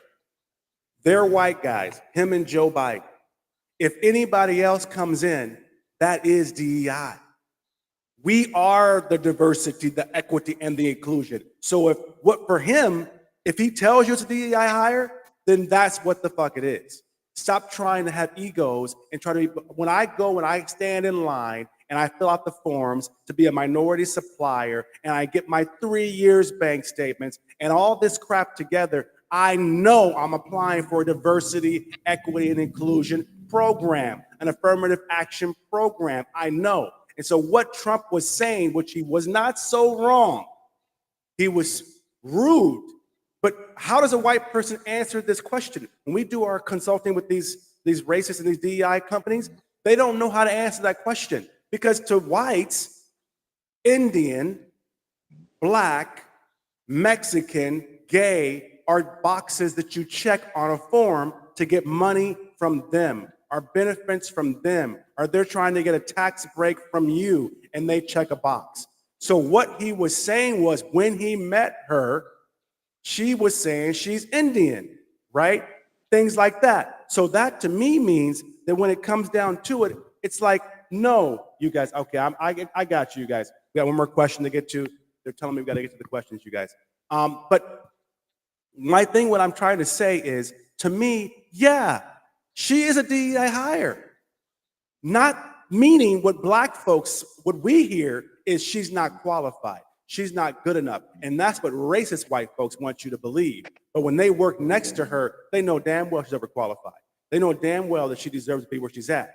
So these folks, what I think is that when a white person, he's telling you exactly how they think. He's telling, to me, my answer would have been, so what's wrong with the DEI hire then? If she's a DEI hire, what's wrong with that? You're right. You're white. Joe Biden's white. She was a DEI hire. That means, okay, I understand that because I've been the black guy that has applied for these affirmative action contracts as a business person. I've never been hired as a DEI hire. But to me, getting the contract, you're literally picketing outside. You know that you're fighting to get the contract. You're getting insurance. You're borrowing money to get a bond for your company to be certified as a minority supplier or as a company. So to me, when they said that, it was a dumb question. It was like you already know the answer. You already know how he feels. So you were trying to set him up, and he came at you as something that you did not expect. Because you should have said, okay, she's a DEI hire. Okay, she's black and Indian and Asian and all this stuff. Now what? Sorry, you guys. The next question, we got it up there? Sorry about that, Dave. I had to get that out, but the questions they're trying to move me for, we got people waiting. They trying to, it's late. They're trying to go to bed, I guess. Yeah, let me see if I can flip this here and see this question here, David. We getting old, Dave. We can see the damn screens. I mean, we got a screen. I'll read it. I'm nearsighted. So Malik, go ahead, Dave. You can read it, David. Go ahead. You're on full screen. Go ahead and read it, David. With Kamala potentially being the first female president, how important is representation in your decision to vote for her? Trump or sit this one out? Listen, representation is important, but it's only important, at least for me, if that representation has my values. What I'd like to see in terms of legislation and signatures on bills. I'll give you an example. The lieutenant governor of the state of Virginia is a black woman. She's a black woman. And I think she's completely out of left field. And I wouldn't vote for her for dog catcher. So while she would be representation as a black female, part of the quote family, I wouldn't vote for her for dog catcher. So it's less important to me about the color of her skin than her views and what she would put her signature on. I don't want her anywhere in a representative capacity representing me and my values. On the other hand, Kamala Harris sees the world sort of like I do. Not in every aspect, but in general. And so I think it very important that she, as a representation for me, is on the ballot. And I will absolutely vote for her. Because it's not hard for me. I look at the alternative. And the alternative is completely unacceptable to me and violates every known value I have that was taught to me by my parents and the schools I attended and the friends I have and the associations I have. He violates every one of them. So I cannot vote for that guy. But Kamala Harris, and I don't do it reluctantly. That is to say, I don't reluctantly vote for Kamala Harris. I enthusiastically vote for Kamala Harris because of the way she thinks, because of her background, because of her solutions that she seeks to enact. I enthusiastically support her and hope everyone else does. I hope it's a landslide. Well, first of all, Malik, I am totally, I'm okay. Let me watch my words here. Malik, first of all, let me look at the camera. I'm voting for her because she's black and she's a female. That's 60% of the reason why I'm voting for her. So the other 40, I'm waiting for the debates. I want to see how she handles a white man. And truthfully, if she was the same credentials and she was a black girl from the hood, I wouldn't even be worried about it. But since she got a white man at home who she done married him, and he has a little baby from his maid, baby mama maid or whatever drama, I'm like, okay, girl, I want to see how you deal with white men in a debate. That's it. I'm kind of waiting for verification how black you is. But besides that, no, because she's black and because she's female, 60% I'm voting for her over the couch and over Trump. And the reason why, let me explain this to you. You and I have black mothers, black sisters, black aunties and uncles. We know damn well any black woman with her qualifications, her degrees, her graduate, all this diversity, equity, DEI, whatever the hell higher she is, that's a bad sister. I'm not worried about that with her. She wouldn't be where she is. So the fact that in other words, they could have put someone else. They could have put a white girl. They could have brought Hillary back. They could have done many, many things. But the fact that they brought her was great. She was already doing the do. She was already in her Timbs on the plane. She was already doing more than any vice president has ever done in that position. I know those things, David. But at the end of the day, I want black women mindset, black women organizational skills. I want black women empowerment. I want to see my mother, my sister, my cousin in that Oval Office. So I'm voting for my mother, my sister, or my cousin. Now, I'm willing to let David convince me and talk to me and y'all chime in with these damn questions and kind of help me decide between the couch and Trump or her. But it's not about you shaming me because you've done so much for me and this and that. I care about reparations, which she has not said anything about. I care about business for black people. I care about the education. I don't care as much about CRT because I believe they're only going to screw themselves. And guys like you and me are going to have a class someday. We're going to charge $1,000 a semester to learn CRT when it used to be fucking free. And they're going to be like, damn, well, our kids don't know. You want to get a job at any international company around the world, they're going to require you to have a CRT certification because you're not going to know how to market to people. So as you said before, I don't know Kamala Harris, you guys, but I know someone who does, and that was David Youngblood. That's him, and we got the questions for him right now. So you guys, one more question real quick. Who we got next? But yes, David, I'm voting for her, not because she's black and female necessarily, but because I believe in black women. You feel me? My mother is literally flying to Asia right now to be here on Tuesday night because I need motherfucking help in my studio. I'm like, Mama, you used to run my business before. I need a black woman's help. You know what I mean? Like, you know what I'm saying, like, David. They're very specific. Okay, they told me we got a good question waiting. David, they trying to go to bed. These are all from America, it seems like. Go ahead. What is it up there? Okay, let me get this question going. I'm a little bit delayed. I see Marcus says, how do you think, Marcus is 36, you guys. Marcus Brown is in Florida. Ooh, that's why it's good, David. Okay, they watching your ass, David. Let's see what Florida has to say about what you said earlier. Marcus says, how do you think each candidate will impact the LGBTQ community rights and protection? Does Kamala's stance on equality make her a stronger candidate for you? They must be talking to you, David, because I'm straight. It absolute.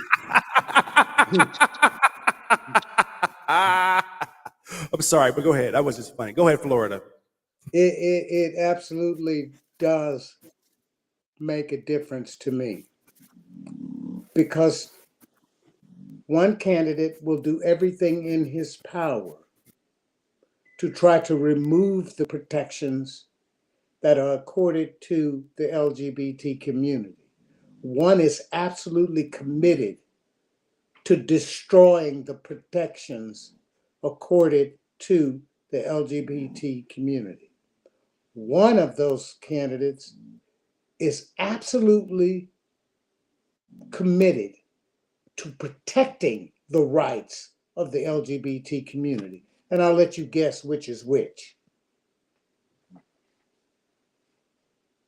I didn't think about that, actually. Marcus, thanks very much for that, Marcus Brown. I hadn't thought about that. If you do not know, both I and David are both LGBTQ. I was only joking. I hadn't thought about that because I don't think we're selfishly, believe it or not. And yeah, that is definitely a benefit. I do believe that she is definitely for the rights. So yeah, I didn't think about that. So now she's got 50 or 65 points already towards her. I'm just waiting on this debate because I want to see how she handles Trump, and how she handles Trump is going to show me how she's going to handle Putin, how she's going to handle, Kim Jong Un and all that. I want to see that. I want to see that part. I know she's fun. I know she's cool. I know she got her Timbs. I know she loves to laugh, but I want to see how she handles guys like Trump in a debate. So, what's the next question? Yeah, so we can. Okay, this is Georgia. Okay, thank you for watching, you guys. Georgia, thanks for asking for this question. I appreciate that. You guys, I'm glad you guys are there. Georgia, yeah, Aaliyah King from Georgia. She's 29 years old, you guys. For Black American voters, sorry, I'm trying to read this damn little ass screen, y'all. For Black American voters, how do you weigh Kamala's? See, I ain't the only motherfucker out here asking this damn question, David. I ain't the only person. This is Georgia. She really Black. So anyway, how do you weigh Kamala's mixed heritage and her connection to the Black community against Trump's rhetoric and policies? Another very simple question. Kamala Harris was born to a Black dad and an Indian mom. She grew up in a Black community with Black babies, Black kids, Black students in a Black environment. She went to a Black college with Black students, male and female. She belongs to a Black sorority, the oldest Black female sorority there is. Her associations in her adult life have been with Black people, in large part, not exclusively, but in large part. I am absolutely certain that her knowledge of and identification with the Black community will play a large part of her thinking in whether or not she will sign into law legislation that hurts or helps the Black community. I'm absolutely certain the Black community will be front and center in her mind when she's making these considerations about whether to put her signature on a piece of legislation. The other guy does not like Black people, period. If he does like some of us, it is for transactional reasons. It is not because he has warm, fuzzy feelings about Black people and their concerns. Well, okay, I'll say it this way too to answer this, Aaliyah. This was actually directed at you. They said, David, But I will say this to you, Aaliyah, is that it's always been this way. Y'all act like this is some new shit. They always didn't give a damn about gays. They always didn't give a damn about black folks. They always didn't give a damn about minorities. We are obviously, this whole conversation is how we're fighting our way to get CRT into schools, to have our first black female president. We're literally fighting for all these rights. So it doesn't surprise me.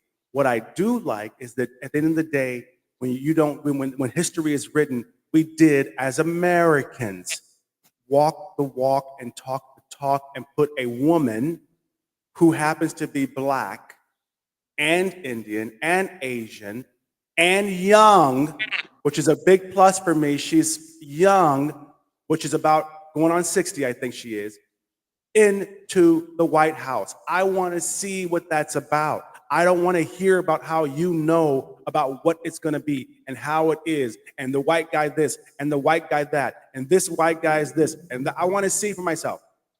So I can now look back and say, yeah, there was a black president, Obama, at one time. He was mixed too.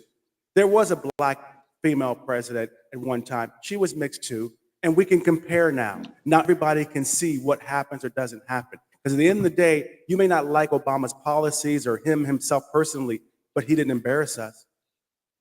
His family didn't fucking embarrass us. He ain't embarrassed us yet. Kamala Harris, same thing. You might bring out a few little things here and there, but she ain't embarrassing us. So I do like that Trump is aggressive. Trump is in your face. I like that. I wish it was someone different with the same tactics, the same strategy, the same personality, the same bravado, but that's me as a man. And I'm not even a 100% straight man.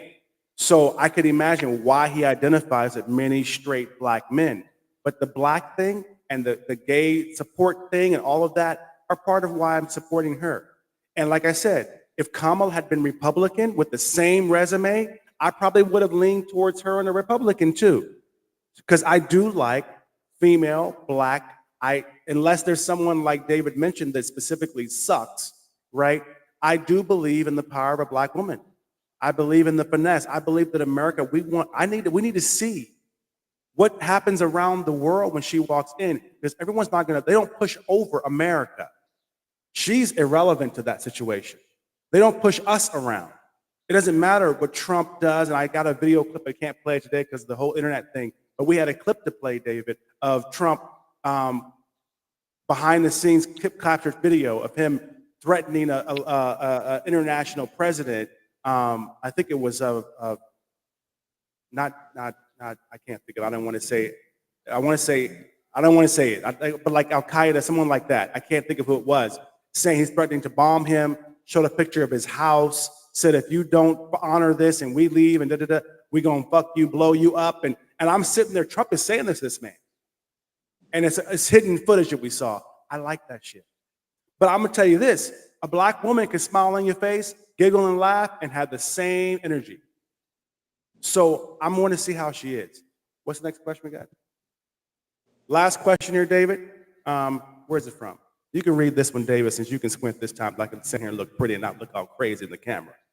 What we got? Trump has a strong base that loves his America First approach. Do you feel that's something the country needs more of, or are you leaning towards a more inclusive, global-minded president like Kamala? Yes, I am. I'm looking for a more inclusive, global-minded president like Kamala, because I remember from my reading of history that during the 1930s, the early 1930s, they had a slogan in Germany called Germany First. Germany First. And what it allowed Germans to do was to adopt a view that said, oh, Germany, Germany, Germany first. And what transpired as a result of that attitude was, you are less German than I am. You're less German than I am. You don't have the right blood. You don't have the right ancestry. You don't have the right to be German. You don't have the right to be German, notwithstanding your history in Germany, notwithstanding your generations in Germany, notwithstanding that some of the books, the art, the philosophy, the history was written by people who look like you, who happen to have, the wrong blood. The wrong blood. We've been here before. Make America great again is not new. We had that same group in the 1930s, not just in Germany, but here in America as well. We had that same thing. And what it resulted in was 6 million dead Jews, gays, gypsies, blacks, non-Aryans. This is not new. So when you ask me, am I It's like, buying it's into funny. this notion You're of done, David? You're done? Okay, sorry, David. Go ahead. This delay is killing me. no, when you Sorry for the lag. ask me this question, okay, America first, be careful of people saying that to you, because what they have in mind is not what you have in mind.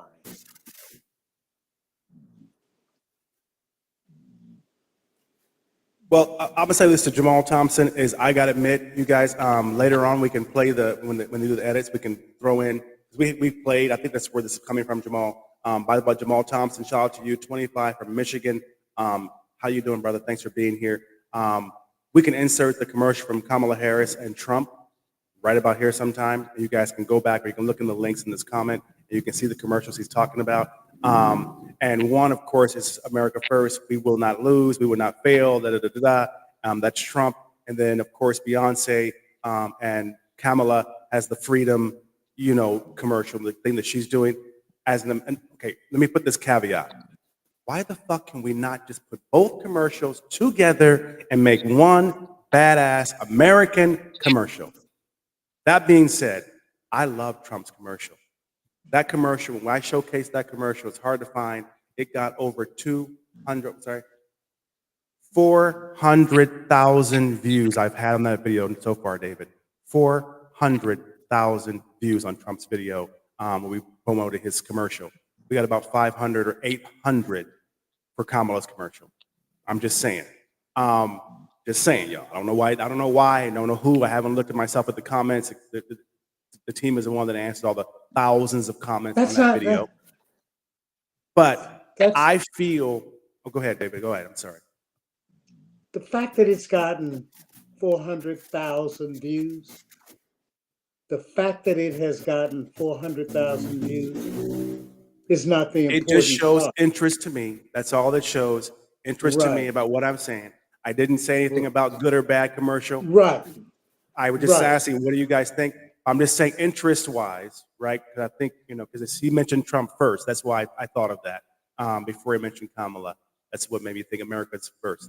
So that's a very popular commercial. Now, Kamala with Beyonce, the unity is there. There is no unity in Trump's commercial. I will admit that. It's an amazing, great American, let's rah, rah, rah, like you said, 1930s, 1950s commercial. I, as an American, ex-military, U.S. Air Force guy, I was like, hoorah, motherfucker, hoorah, America, America, America, bitch. I just close my eyes and don't hear his voice. Okay. But that being said, I do like the inclusion, the futuristic or even current commercial vibe that Kamala had done.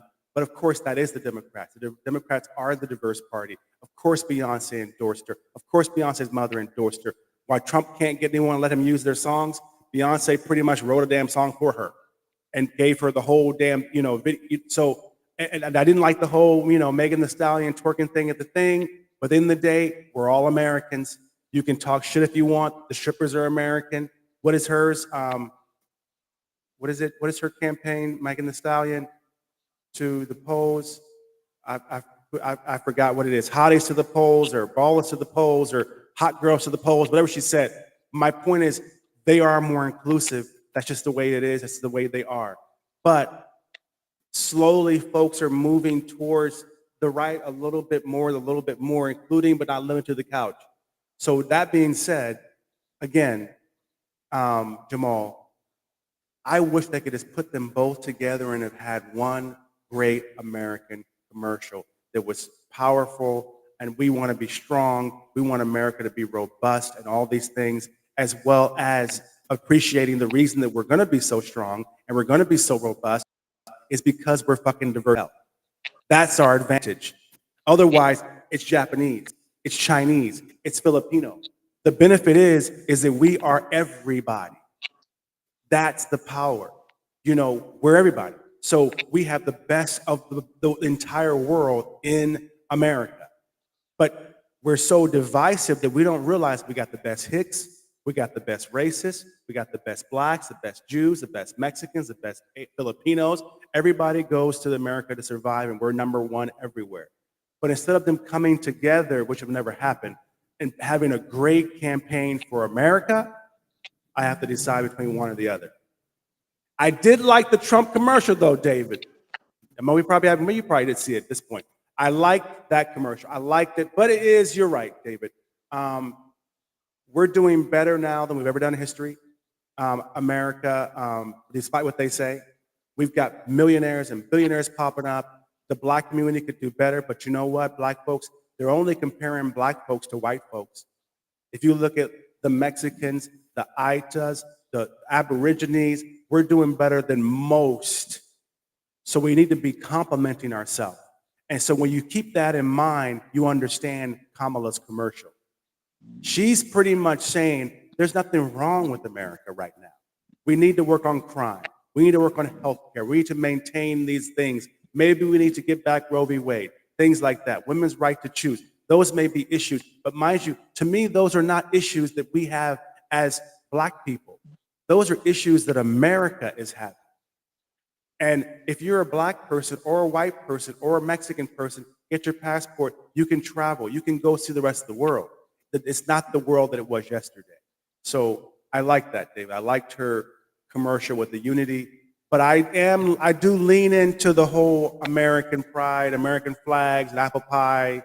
I went to the Air Force for a reason, you know. So I did like that, even though I grew up abroad and I've been in international schools since I was in elementary school. I am a full-blooded, American, black American. So that was our last question, right? Okay. Okay, David, you got time for one more question? Who's that from? Ohio. Lord, okay, we'll let you slide, Ohio, because we ain't had nobody from Ohio. These are real Americans. You see this? Ohio, Georgia. Okay. Keisha. Oh, I ain't gonna ask her what Keisha is. She might be white though. You think Keisha Harris? Oh no, she's black. They're double black. 39 in Ohio. Kamala's got experience in both domestic and international politics. How do you see the playing out in today's tense global climate? Is that a plus or a minus for you? I think this is geared towards me. Keisha, I'll answer first. I'll let David come in. Keisha, that's my question exactly. My question is, how is she going to handle the world? I'll tell you this, Republican or Democrats, the world loved Obama. They weren't scared of him. They didn't necessarily hate him. The world loved him. Obama was a great image. Him and Duterte in the Philippines, if you remember right, they had some issues. But I do also remember Duterte also supporting black Americans and how the white American government was killing us in the streets at that time.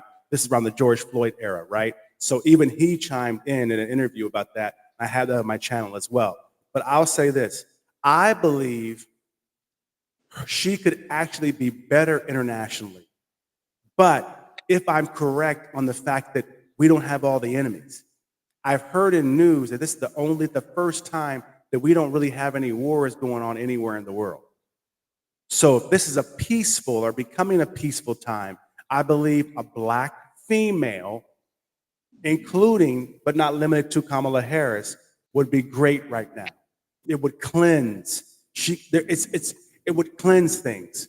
And I believe we don't need a Trump's bravado always. America has its own power. We have our own brand. People know don't fuck with America. And when it comes down to it, if something happened like September 11th, we forgot about Democrats, Republicans, black, white, green, yellow, rich, and poor. When September 11th happened, America came together. So I think that when it comes down to her situation, in politics especially, she does have more international politics experience than Trump does. She has more. Now, does she have more business expensive internationally? Does she have more? No, she does not. Does she travel more than Trump internationally? Probably not. His wife is from, he gets his wives from abroad. So, you know, her man is Jewish, but he's an American Jewish guy. She didn't go to Israel to get him. So it's one of those things where I think that I want to see and I want to hear more about her on that. But she's actually done more as a vice president than any other vice president internationally in that position. And you can correct me if I'm wrong, David, but go ahead, please. No, she does not have more experience internationally than Trump, because Trump was, in fact, the president for 4 years. So he was the lead policy person internationally for the United States for 4 years. So he has more experience. The problem with his experience is that most people, most leaders in the world did not like him, did not respect him, did not seek to offer to partner with him for good, for the world. He was narcissistic, self-centered, and transactional, usually for his benefit, not for the benefit of the United States citizenry. It was for his benefit.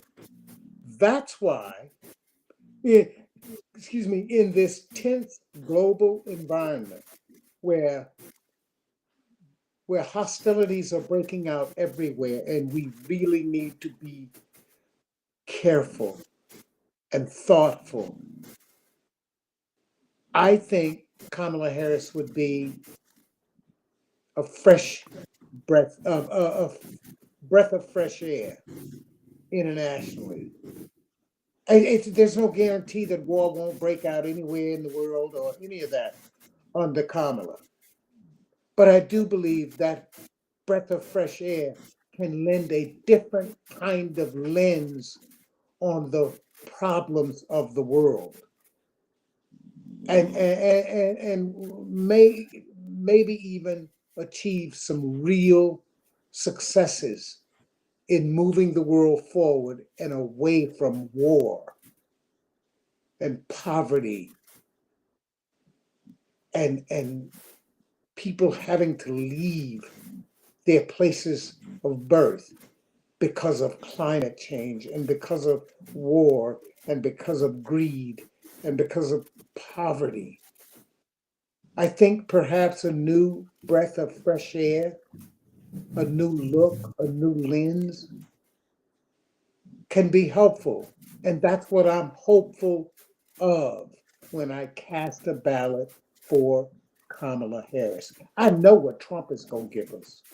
I know what he's going to give us. Mean, narcissistic, transactional, and self-centeredness. And the people of America will be very last on any list he considers. That's my view.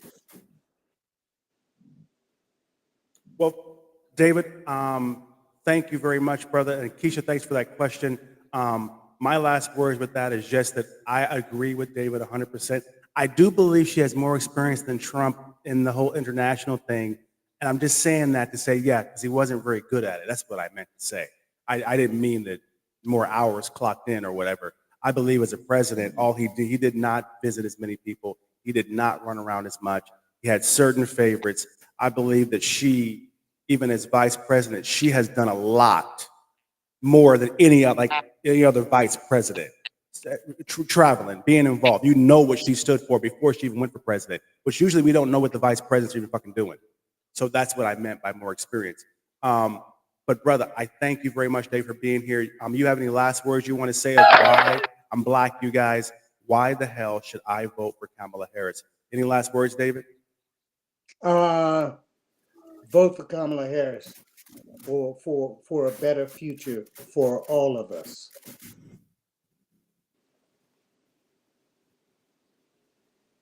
That's my last word.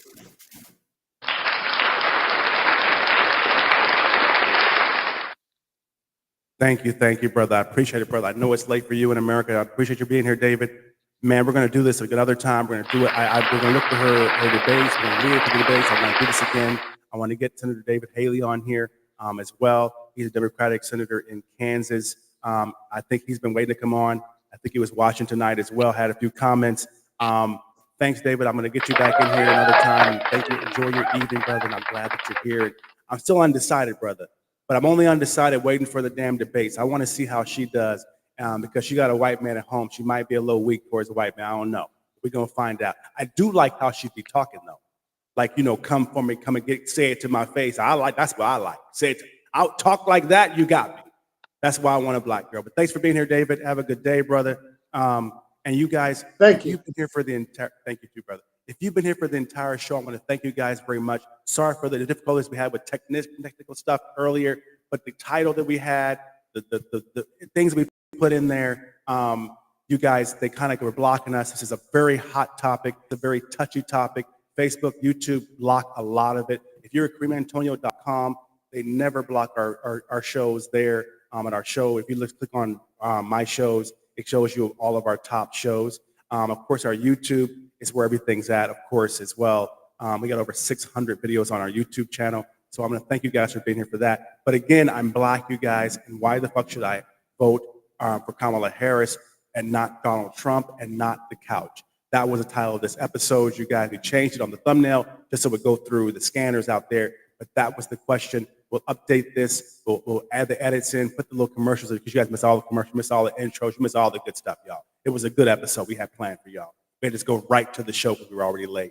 But you guys, I'm going to have someone else on as well. I think I'm going to get Senator David Haley here to have the same episode, ask him some same questions before I get all of them on here to talk more about getting up toward the debates. Because the reason that we're reluctant about Kamala is because, well, she's better than Biden, though, for me. She's better than Biden for me, y'all. She's better than Biden. I got to admit that. So I was not thrilled at all. So now I'm at least kind of thrilled about it. But we're not really sure. And I will say that I'm very selfish. I do want a woman president for America. I want to see what the hell a woman. I'm sad. I get what David's saying. And I'm sorry that it had to be the Democrats. So if you're Republican friends of mine or nonpartisan or just people that don't claim and don't vote at all, it's not my fault that the Democrats put the woman first or the black person first. David is right. The Republicans, if they would have put a woman forward, it would have changed the game. Even if he would have had a woman vice president, it would have changed the game. And they haven't done that. So I am curious. I've seen Trump. Even for 4 years, I've seen him. I've seen Bush's twice. I've seen Obama. I've seen Biden twice as a VP and as the president for only 4 years, by the way. So I will say that at the end of the day, you guys, when it comes down to it, I'm curious what a woman would be like. Right now, we need empathy. We need diversity, equity, and inclusion in our country. We need love in our country, you guys. We need freedom in our country. It's not about Republican or Democrat. It's about who's going to bring. I believe that a woman, not every woman, but a woman can bring that to the table. And then you put a black woman to boot. I think that it's a win-win situation for our country, despite whether Republican or Democrat, right now, because we're not in a wartime. We're not fighting everybody right now. We're not dealing with it. And most of the things that we're fighting about are not our issues. We're not in it. We're just supporting other people. So I think that this is a good time for us to bring a black woman vibe to the White House. And I'm going to say it again. She's not 100% nigga from the hood like I'm talking about. If you're out there, niggas, you know what I'm talking about. You know I'm trying to be all cool and professional. I got my little jacket on today, trying to look all professional and shit today. My birthday's coming this weekend. I'll be 52. But you know what I'm talking about. But I believe this too. America's not ready for a black woman yet. They need a blackish woman. They need with a white husband. He's going to be the first husband in history. So they can handle the white boy. Even though he got his maid or his nanny pregnant, he got a little side baby going on. All that, okay, Trump, they probably be best friends when this is all over. They both get each other, you know. So, and if you're not Schwarzenegger, you know, he's the governor of California. When he was there before, he did the same exact damn thing. So it's not new. So we're still undecided. We're going to keep on having these conversations.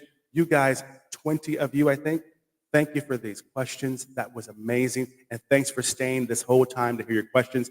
We're going to upload this and organize a little bit better. But you guys, this is a big deal. And again, there's 9 million of us expats out here in the expat streets who vote. There's a huge amount of us. So the black vote matter, the expat votes matter, and the reason it matters is because at the end of the day, we want to see the America that we can be proud of. I'm not as worried, I'm sorry about CRT and things like that. I'd rather just see business and finance in school. I believe that every time they do that, they screw themselves. I believe that I shouldn't be saying thank you for giving me rights as a human. If you remember back in the day, Muhammad Ali was also in Manila, where I'm standing right now, during the whole war situation. You remember that Thriller Manila era? He was boycotting the war at that time because he did not want to kill brown people. He didn't want to kill Asian people, he was talking about, but he didn't want to kill brown people. His thing was like, these Asians have never done anything to me.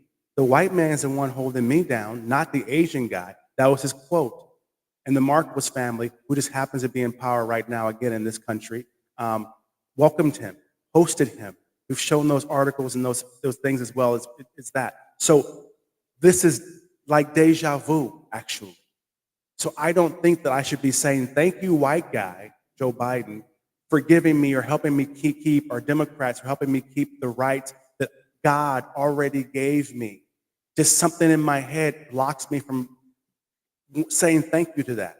I believe that you owe me an apology for what your people, your family, your cousins, your history, your friends have done to us. I don't think you deserve a thank you. I think you need to apologize to me. And every time you make me fight, like, why should women have to fight over rights over their own bodies in America? Why? Like, and then when you give the women the rights over their whole bodies in America, the women should be saying, thank you for letting me control my punani? That doesn't sound right to me. I understand how they're setting it up in America between Democrats and Republicans, but if you're in the middle and you're a woman, no matter what color you are, no matter what party you belong to, that's yours. No man, especially these white dudes, that obviously when you see them, they can't even get no dates. They're not cute. They're those guys in school that couldn't get a girl, so now they want to oppress you as a woman. I believe it's none of my business. I believe you should do whatever you want to do. I do understand, though, that like other countries, you know, they're having issues with fertility, having issues with children and births and things like that. I believe that. But Filipinos ain't having that issue. Mexicans ain't having that issue. Africans ain't having that issue. It's mainly white folks. And blacks, they're not having the issue. The abortion that we go through is usually we don't want the child or we can't afford the child. And the whole thing about that's another episode about how America is so unaffordable, how you can't afford America. So really, people probably want to have kids. There'd probably be less abortions if folks could afford baby food and diapers and milk and education, right? People are worried about CRT who don't even have fucking kids. I'm just saying. They're worried about CRT in the schools and they don't even have kids. So keep that in mind, you guys. We're keeping this going. You guys have been asking for these situations. I'm going to put this together, do a little better next time, a little more organized for you next time. But when you guys see the replay on this, we'll put an edited version together that looks a little more clean, and you guys will enjoy that a lot better. But again, you guys, I'm black. I want to know why the fuck I should vote for Kamala Harris. We're keeping this series going. We'll replay this on Black LinkedIn later on, you guys. Keep that in mind. And again, Kareem Jackson live on the set. Matter of fact, it's my birthday week, you guys. Yeah, I'm going to 52 on Saturday. My mom is there in the Philippines with some of her GGs for the Black 60-plus ladies, 60-plus-year-old ladies girls trip coming on Tuesday. They land here about midnight in Manila, you guys. We're excited. It's our first 60-plus-year-old ladies trip. So you guys, they're going to be here all week. They're going to be staying near the airport. Then they're going to travel around. We're going to see Meji at his salon. We're going to see Rachel Labanco and her mom, Elvie, at her place. We're going to see Sour Sushi at their place. They've got business up. They got products. It's going to be very exciting. In the weekend, we have our white linen birthday party here at the studio. We're blocking off the street. We're inviting the community over, about 30 VIP guests. So we got a room of millionaires here to have conversations. We're going to have a live show as well this weekend. But we want to have that. We're going to just have a good time. I'm warning you ahead of time. There's no videoke and there's no rides. Okay, I'm warning you ahead of time, y'all. If you have Filipino friends of mine, we may do something for you, but this is a DJ, Hennessy, and Buffalo Hot Wings party. I'm 52. I'll miss my Black folks. My mama's coming with some of her GGs, and we want to bring back, if you know Kansas City, we want the Epicurean, we want Nisi's, we want that vibe. So we're going for the old school Black hip hop, dancing, sweating, drinking, having buffalo wings and chicken nuggets and French fries. We want the junk food. We want to have a great time. So it's going to be here at the studio. You guys can look in the comments. You can RSVP. It's invitation only, so you must inquire. PM is the key, and then you'll either get an invitation or you will not. So invitation only. So just keep that in mind. But otherwise, if you're not going to be here physically, you're not invited personally, you can still see it live. We'll be recording everything. We'll be live streaming that night as well. So keep that in mind as well, and love you guys. Thank you very much. Did I miss anything? Oh, Kareem Jackson, you guys live on the set. Success for everyone, you guys. I'm glad you're here, and we're still undecided. And I'll see you next time. Cheers.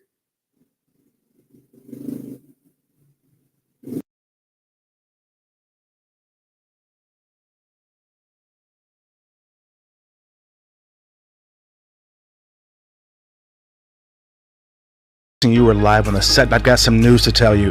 10 years ago, I left California, USA on the beach, and I got on a plane. I went to the tropics, and I reinvented myself. I wanted to turn my dreams into reality. I had a great time, great friend. I published magazines, books. I meditated. I sipped coconuts, you guys. I had tattoo competition, weekly shows, and I want you guys to know I sat down, and I wanted to write step by step how I did it. How did I get free? How did I outsource everything? How did I get to where I could run my company from my laptop? And now I finished it. It is done. My new book, you guys, Outsource Everything, is out now. I finished it. I'm telling you all about how I gained my freedom, how I live in the tropics next to the beach in a beautiful lifestyle, and I still run my business. I outsource everything. My new ebook, it's out now, you guys. It's available right now, you guys. I made it to where freedom is here for you. You can get the same freedom that I did. It's totally possible, and it's totally doable, and this has never been a better time than to do it. Grab my new ebook, Outsource Everything, on Google Play and the App Store, you guys. And of course, creamantonio.com/my ebook. Outsource everything. Outsource